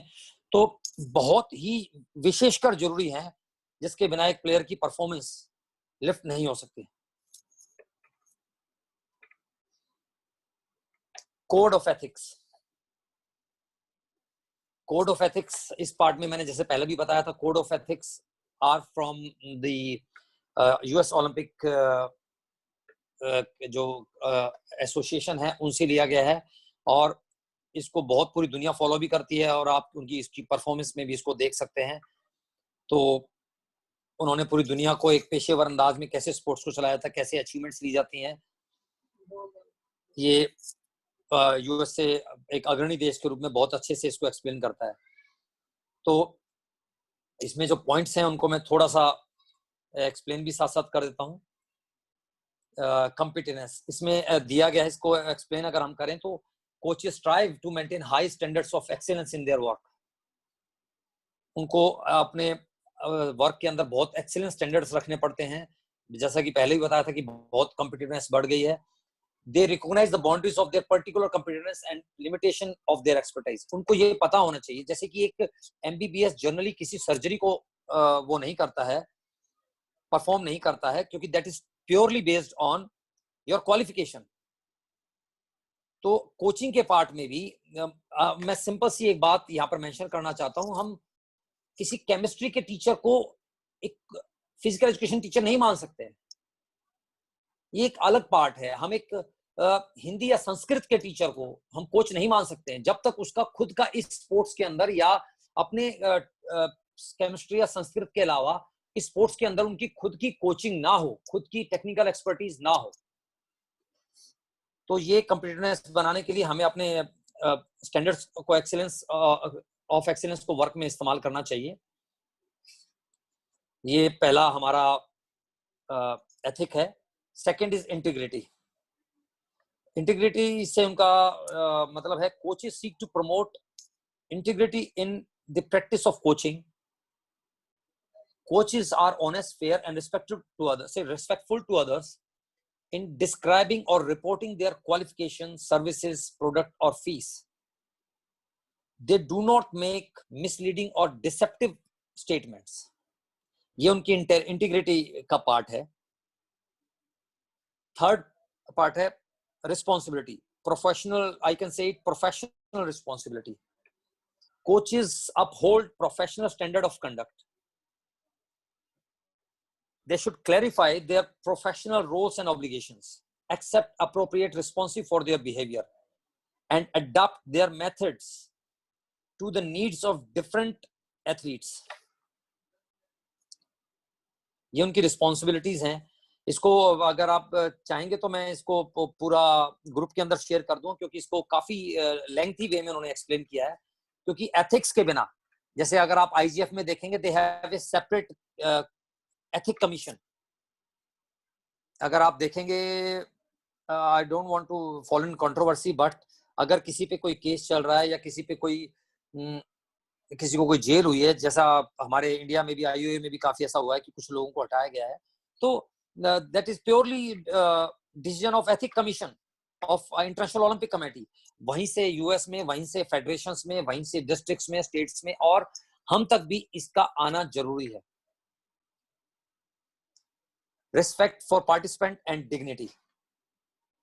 इसमें मैं कुछ लाइनें अभी पढ़ देता हूं, बाकी मैं ग्रुप में शेयर कर दूंगा और आप वहां से भी इसको समझ सकते हैं और आपको एक्सप्लेन करने में इसमें मदद मिल जाएगी। Coaches respect the fundamental rights, dignity and worth of all participants. Coaches are aware of culture, individual role differences, including those due to age, gender, race, ethnicity, national origin and religion, sexual orientation, disability, language, and socio-economic status. Coaches should try to eliminate the effect of their work on basis of those factors, and they do not knowingly participate in or condone unfair discriminatory practices. ये respect for participant and their dignity part है। concern for others' welfare. Coaches seek to contribute to the welfare of those with whom they interact professionally. In their professional actions, coaches consider the welfare and right of their athlete and other participants. And the last part is responsible coaching. ये ऐसा part है जो हम सब लोग समझते हैं, being responsible Indian citizen. अभी के संदर्भ में मैं कहूँ तो मैं चाहता हूँ कि हम रिस्पॉन्सिबल बने, और हमारे पास एक बहुत अच्छा एग्जांपल भी है कि बहुत सारे दुनिया में नॉन रिस्पॉन्सिबिलिटी की वजह से बहुत ये अभी पेंडेमिक फैला हुआ है। तो हम जैसे वहां पर एक responsible citizen to the humanity, to our nation, to our state, to our family, वैसे ही जब हम कोच बनते हैं तो वहां पर भी हमारे पास एक वर्ड आता है responsible coaching. Coaches are aware of their professional responsibility to the community and to the society in which they work and live. They apply and make public their knowledge of support in order to contribute to the human welfare.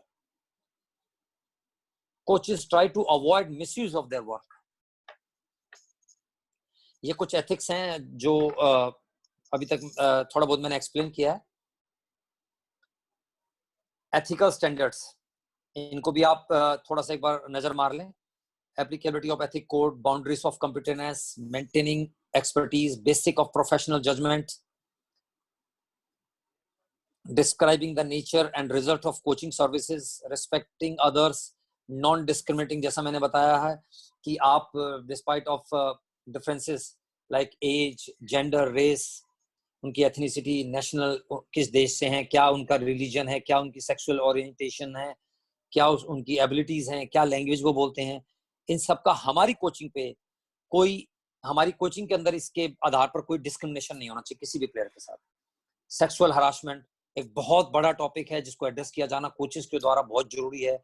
We should know our boundaries.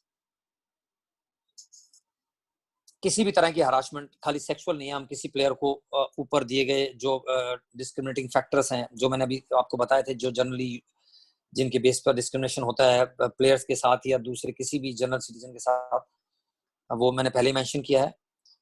हमारी personal problem and conflicts, हो सकता है मेरे लोगों के साथ personal conflict हो, but still अगर मतलब if I am not wrong, बहुत सारे लोग इसके अंदर भी हो सकते हैं जिनके मेरे साथ पर्सनल कॉन्फ्लिक्ट्स हैं, बट उनका इफेक्ट मेरे स्पोर्ट्स पे नहीं आना चाहिए, हमारी कोचिंग पे नहीं आना चाहिए। मेरे पास अगर किसी भी अदर स्पोर्ट्समैन का, एक्सपर्ट का कोई स्टूडेंट या प्लेयर आता है तो मैं वहां पर कोई भी कॉन्फ्लिक्ट का असर मैं अपनी कोचिंग पे नहीं आना देना चाहिए। मुझे हार्म, किसी भी तरह की कोई हार्म, फिजिकल, मेंटल हार्म किसी भी प्लेयर को या किसी भी अपने फील्ड ऑफ प्ले में या अपनी कम्युनिटी में मुझे किसी पर नहीं आनी चाहिए, किसी पे नहीं आने देनी चाहिए। मिसयूज ऑफ कोचिंग इन्फ्लुएंसेस, मैं अपने कोचिंग इन्फ्लुएंसेस का यूज करूं to get someone a job, और मे बी मैं अपने इन्फ्लुएंस का इस्तेमाल करूं अपने लिए कोई पर्सनल बेनिफिट लेने के लिए, ये भी एथिकल स्टैंडर्ड्स में ही आते हैं। मल्टीपल रिलेशनशिप्स, आई होप सभी इसको बहुत अच्छे से समझते हैं, और इसका इम्पैक्ट आपकी लाइफ पर, आपकी कोचिंग पर, और एथिक्स के हिसाब से भी ये ठीक नहीं है। स्पोर्ट्स के अंदर हो सकता है बहुत सारे अच्छे एथलीट्स या कोचेस के नाम ऐसे जुड़ते हैं, लेकिन इसको एथिकल स्टैंडर्ड के हिसाब से अभी रिसेंटली बहुत सालों तक अमेरिका की जो बहुत सारे ओलंपिक मेडल जीतती हैं टीम, उनके कोच को अभी रिसेंटली जेल हुई है। यानी कि the coach who was responsible for many Olympic medals for the US gymnastic team is behind the bar just because of multiple relationship and sexual harassment. Exploitative relationships, ये भी सभी के लिए क्लियर होगा I guess. Consultations and referrals, जो हम अपने referrals देते हैं, बहुत से लोग कहते हैं oh he is my student, who she is my student. आप तभी कह सकते हैं, ये रेफरेंस तभी आप दे सकते हैं जब वो प्लेयर एटलीस्ट कुछ महीने, कुछ साल आपके पास रहा हो। हम ऐसे किसी को नहीं कह सकते हैं कि आज मैं 15 दिन 20 दिन मेरे पास ये कैंप में कोई स्टूडेंट था तो ये I can not refer him as my student for any award और something like that is what I understand from this point. Delegation to and supervision of subordinates बहुत जरूरी है। कल एक बहुत ही अच्छे हमारे कोच हैं, सीनियर कोच हैं, द्रोणाचार्य अवार्डीज, उन्होंने इसको बहुत अच्छे से एड्रेस किया फेसबुक लाइव सेशन पर। Mister Bansal, Dronacharya awardee hockey, और उन्होंने सपोर्ट अपने सुपरविजन के जो सबऑर्डिनेट्स हैं उनके बारे में बहुत ही अच्छा, उनके साथ हमें क्या एथिक्स स्टैंडर्ड बरतने चाहिए, कैसे हम उनको रिस्पेक्ट दे सकते हैं, कैसे उनके साथ अच्छा व्यवहार कर सकते हैं, इन्होंने काफी अच्छे से एक्सप्लेन किया and I try to use it in my coaching. I hope आप भी इसको इस्तेमाल करेंगे। फीस एंड फाइनेंशियल अरेंजमेंट, बहुत से कोच क्लब्स चलाते हैं, वहां पर फीस इस्तेमाल यूज होती हैं या फाइनेंशियल अरेंजमेंट्स करने हैं, उसमें भी हमें बहुत ही एथिकल स्टैंडर्ड्स को अपनाना चाहिए, जिससे कल हमारे ऊपर या हमारी कोचिंग के ऊपर कोई इल्जाम ना आए। सजेस्टेड रीडिंग, ये वो बुक्स हैं जो हमें सजेस्ट की गई थी और इसमें से मैं तीनों चारों पढ़ी थी। अगर आप देखें तो coaching principal work book, American sports education programme, ये अभी 2012 नहीं क्योंकि ये पुरानी वो है, तो अब सॉरी मैं इसको एडिट नहीं कर पाया लास्ट स्लाइड को, तो इसके लेटेस्ट वर्जन आगे होंगे, वो आप पढ़ सकते हैं। Same for the next one, Martens के द्वारा लिखी गई successful coaching in American sport education program, human kinetic, Hoffman and फिविंग, coaching principle for the development of championship teams, कैसे हम एक टीम की कोचिंग को डेवलप कर सकते हैं, ये बहुत अच्छे से एक्सप्लेन किया है। इसका मैं अपना भी अगर शेयर करूं तो मैं इस बुक को आधा ही पढ़ पाया, दोबारा से शुरू करता हूँ। तो and the fourth one is doctor Martin Lee's book coaching childrens. ये मुझे कल काफी लोगों ने सवाल पूछे थे और हम बहुत ग्रास रूट पे काम करते हैं, तो it's a must read book for all coaches. और ये अब रोटलेग एक बहुत अच्छी प्रेस है, काफी फेमस है ये प्रेस, और इस बुक के अंदर जो स्पोर्ट्स प्रिंसिपल एंड प्रैक्टिसेस इस्तेमाल किए जाते हैं बच्चों के साथ कोचिंग करते हुए, इसके कुछ पार्ट्स हमारे इस स्लाइड के अंदर भी यूज किए गए हैं, इसको आप जरूर पढ़ें। अब एजुकेशन प्रोग्राम जो चल रहे हैं, कोचेस डेवलपमेंट प्रोग्राम, इसका सबसे बड़ा महत्व तब होगा जब हम इन स्लाइड्स के कुछ पॉइंट्स को, एटलीस्ट कुछ पॉइंट्स को अपनी कोचिंग के अंदर इस्तेमाल करेंगे और इन बुक्स को पढ़ेंगे। Believe me, nobody is expert and nobody is non expert. It is a continuous process. मैं बहुत सारे कोचेस को, पहाड़े सर हैं, सतीश पहाड़े सर, हर रोज वो अपने आप को अपडेट करते हैं। He is a senior most coach, but वो आज भी अपने आप को अपडेट करते हैं और बहुत सारी नॉलेज हमें उनसे आज भी मिल रही है। हम यंग हैं, हमें ज्यादा एक्टिव होना चाहिए, लेकिन ऐसा नहीं है, वो आज भी हमसे ज्यादा अपडेट होते हैं बहुत सारे पार्ट्स पर। तो ऐसे ही अगर आपको एक्सपर्ट बनना है तो आप अपने आप को अपडेट कीजिए। आप नॉन एक्सपर्ट से एक्सपर्ट बन सकते हैं, और एक्सपर्ट बने रहने के लिए भी आपको कंटिन्यूस इस तरह की बुक्स, प्रोग्राम्स ज्वाइन करने चाहिए जो कि ऑनलाइन अवेलेबल हैं। जैसा कि लास्ट पार्ट में आप देखिए, आर्टिकल्स फ्रॉम अबॉट, बेकर, बेली, ये आपको रेगुलर आर्टिकल्स पढ़ने चाहिए जो इन साइट्स पर या इन उस पर उपलब्ध होते हैं, और आप अपने आप को सब्सक्राइब कर सकते हैं। बहुत सारी ऐसे कोचिंग प्रोग्राम है, उसकी में आपको जीवन सर भी हेल्प कर सकते हैं, मैं भी कुछ सजेस्ट कर सकता हूं, जिसमें आपको रेगुलर बेसिस पर बहुत सारी रिसर्च आती हैं। जैसे रिसर्च गेट एक साइट है, उस पर आपको कोचिंग के ऊपर डिपेंड बहुत सारे मैनुअल्स मिल जाएंगे, बहुत सारे बेंचमार्क्स मिल जाएंगे, वो आपको रेगुलर बेसिस पर इस्तेमाल करनी है, और इससे आप अपने आप को अपग्रेड कर सकते हैं from a non expert to expert coach, और आप अपने आप को expert coach, updated expert coach भी बनाए रख सकते हैं। That's all for me for now, and hope to see you tomorrow. And मुझे बहुत खुशी है अगर मैं आपके अपने इस सेशन के द्वारा आपको कुछ थोड़ा भी अपडेट कर पाया, और फ्यूचर में इसके ऊपर हम इंटरेक्ट करेंगे। मैं, जीवन सर हैं, सुमन मैडम हैं, पहाड़े सर हैं, देवन सर हैं, काफी कोचेस अवेलेबल हैं यहाँ पर। हमारे इस सेशन को भी उन्होंने ज्वाइन किया, उनसे भी उम्मीद करूंगा कि वो मुझे करेक्ट करें, अपडेट करें, और हम इस पे एक पॉजिटिव इंटरेक्शन बनाए रखें, तभी इसका फायदा है। अदरवाइज आज शुरू और आज ही शाम को खत्म हो जाएगा एक पटाखे की तरह। There is no use then. Thank you very much sports authority of India for initiative, and I am sure कि हम इसको बढ़ा सकेंगे। Thank you sir. सोलंकी साहब थैंक यू सर। सोलंकी साहब, hello. Hear you, sir. I can hear you. My session is over. I can hear you. Colonel Manoj here. Sir. भाई बहुत आपने प्रेजेंटेशन लिया, और I'm sure सभी कोचेस इसको फॉलो करेंगे, और मैं देख रहा हूँ जायसवाल साहब भी बैठे हैं एज ए फेडरेशन रैप, जो कि एक पॉजिटिव साइन है जूडो के लिए।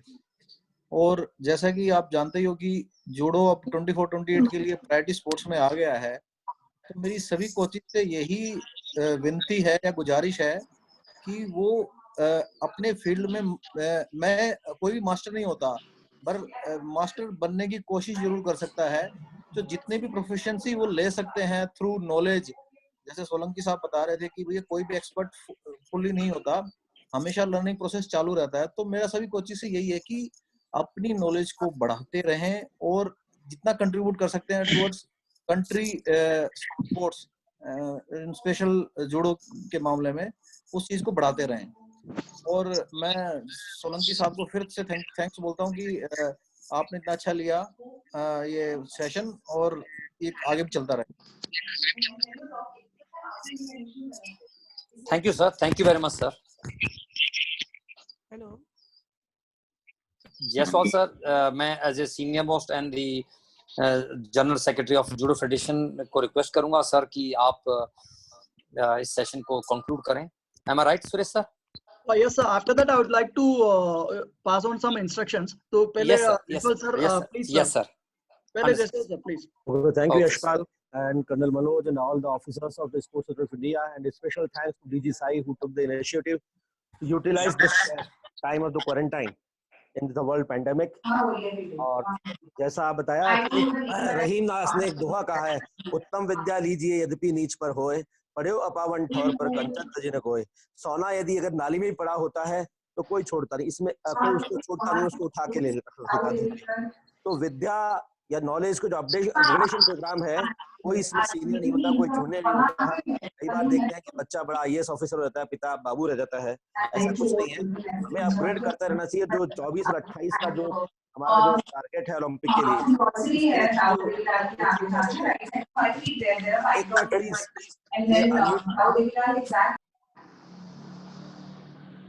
एक मिनट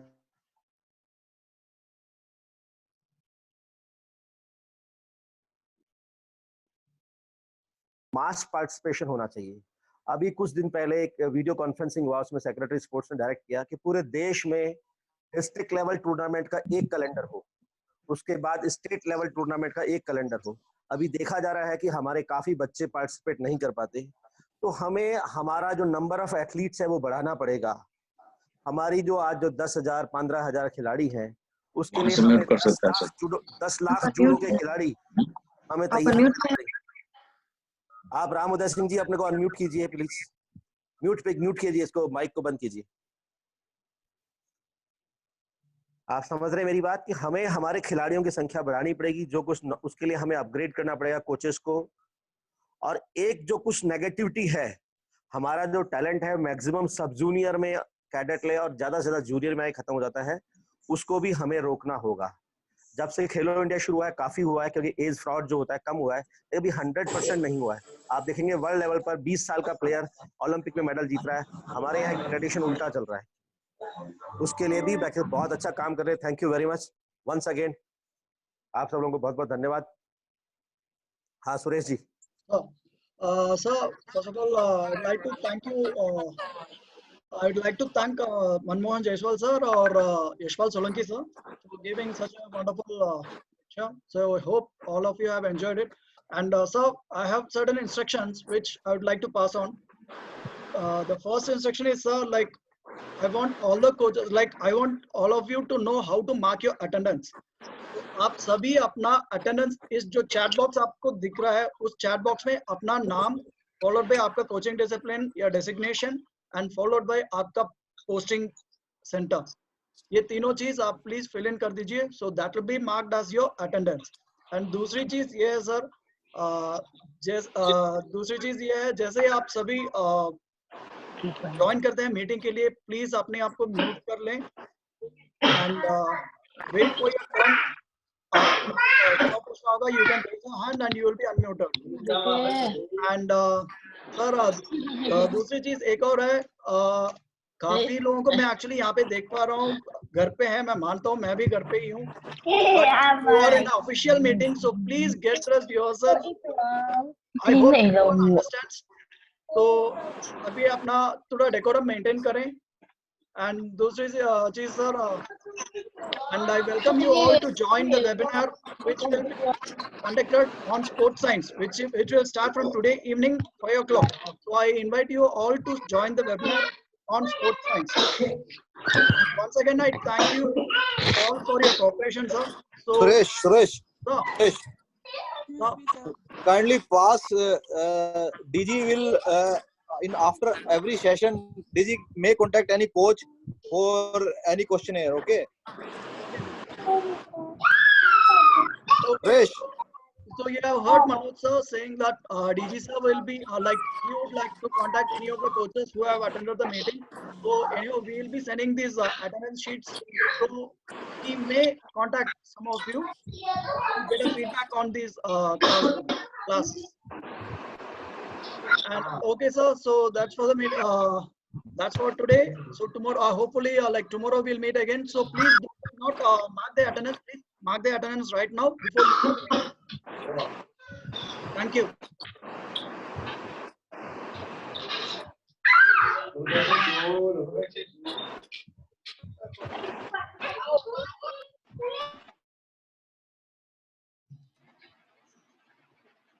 सुरेश सर, हम मीटिंग को लीव कर सकते हैं अभी? सर मीटिंग लीव कर सकते हैं, जो भी अटेंडेंस अपना मार्क कर चुके हैं वो। हाँ sir, one more thing sir, हमें कंटिन्यूअसली होस्ट को कंटिन्यूअस म्यूट करते रहना पड़ेगा। हाँ सर, मैं वो कंटिन्यू कर ही रहा हूँ। हाँ, थोड़ी देर के बाद आपका जो सेशन शुरू हुआ, मैंने जो अनम्यूट का जो ऑप्शन था उसी को हटा दिया था, इसीलिए कोई अंदर आ नहीं पाया फिर बाद में। ठीक है सर। सुरेश जी, वही करेंगे। उसके बाद अनम्यूट का ऑप्शन निकाल देंगे। Okay sir. सुरेश जी, आपको मेरी आवाज आ रही है? जसवाल साहब, I think we can request all other eminent sports personalities like Mr. Kawas, Akram, and any other one if they want to share their views. Yes, okay, sir. I think. Yes, sir. You can, of course, sir. It's up to you, sir. Like, आप जिसका भी like share करना चाह रहे हैं, like once the scheduled जो meeting है हमारा जो scheduled class है वो खत्म होने के बाद you can do that, sir. No issue. Okay. Can we, sir, Jaswal sir, मैं चाहता हूं कि हम रेगुलर सभी को थोड़ा टाइम दें ताकि सभी लोग इसको ज्वाइन कर सके और सभी के विचार हम सुन सकें, क्योंकि काफी सीनियर लोग हैं, प्लेयर्स भी हैं, तो हम थोड़ा I will send an official request to them on from JFI. Yes sir, please.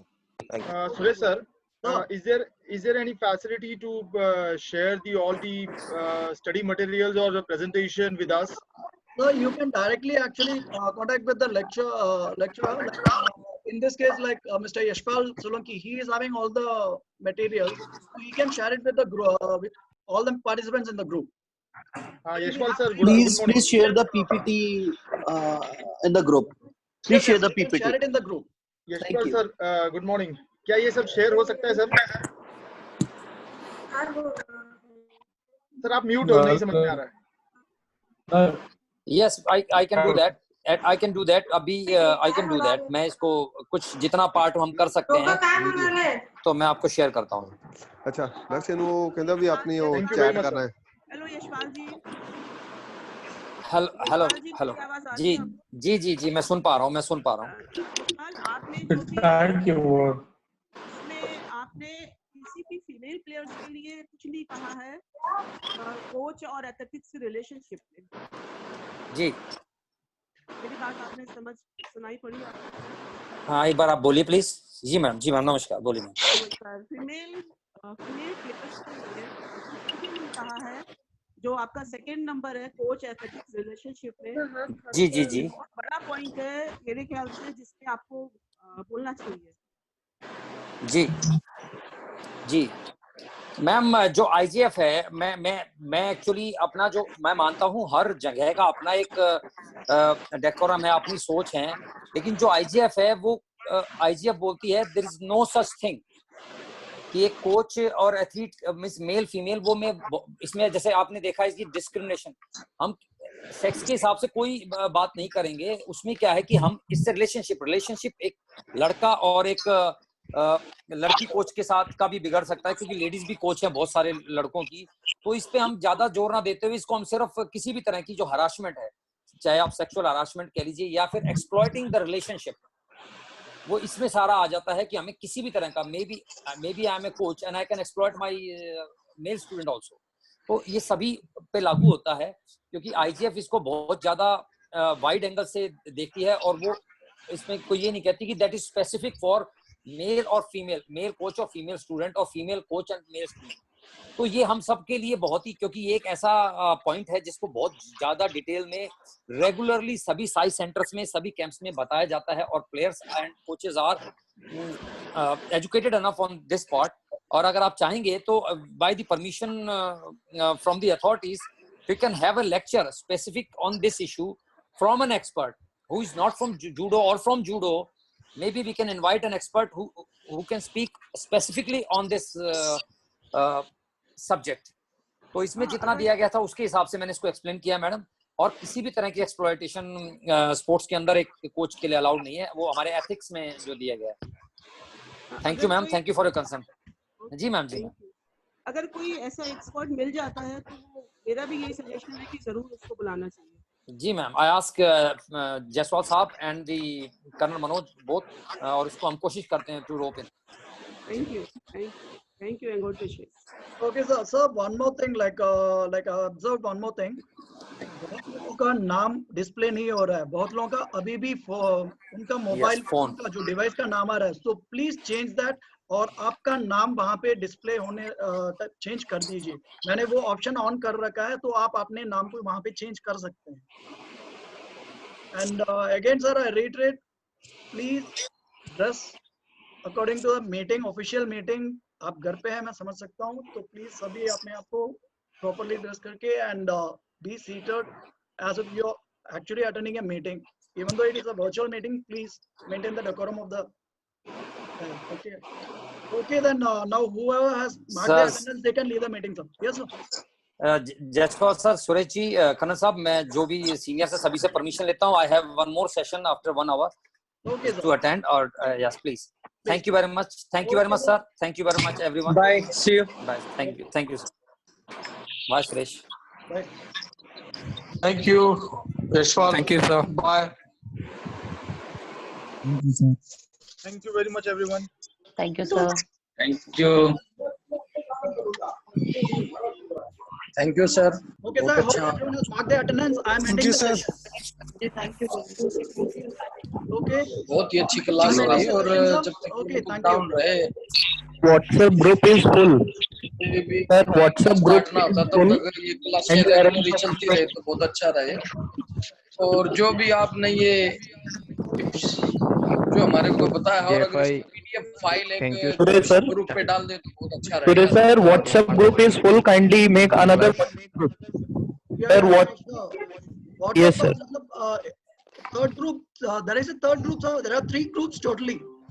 Sir, I have got only one link and that is full. What should I do? I have shared my mobile number also.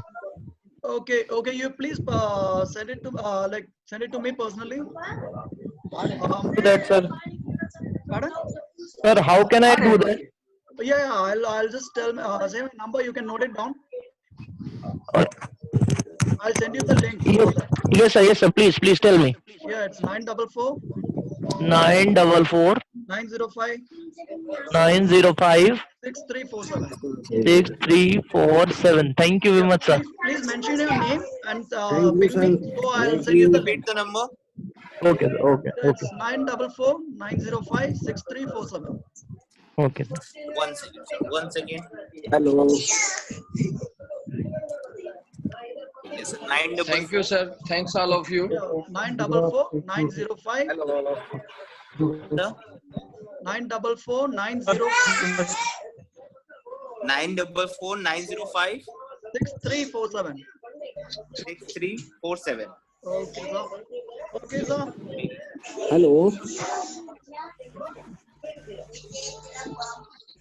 Hello सभी को धन्यवाद। Thank you, sir. Thank you sir.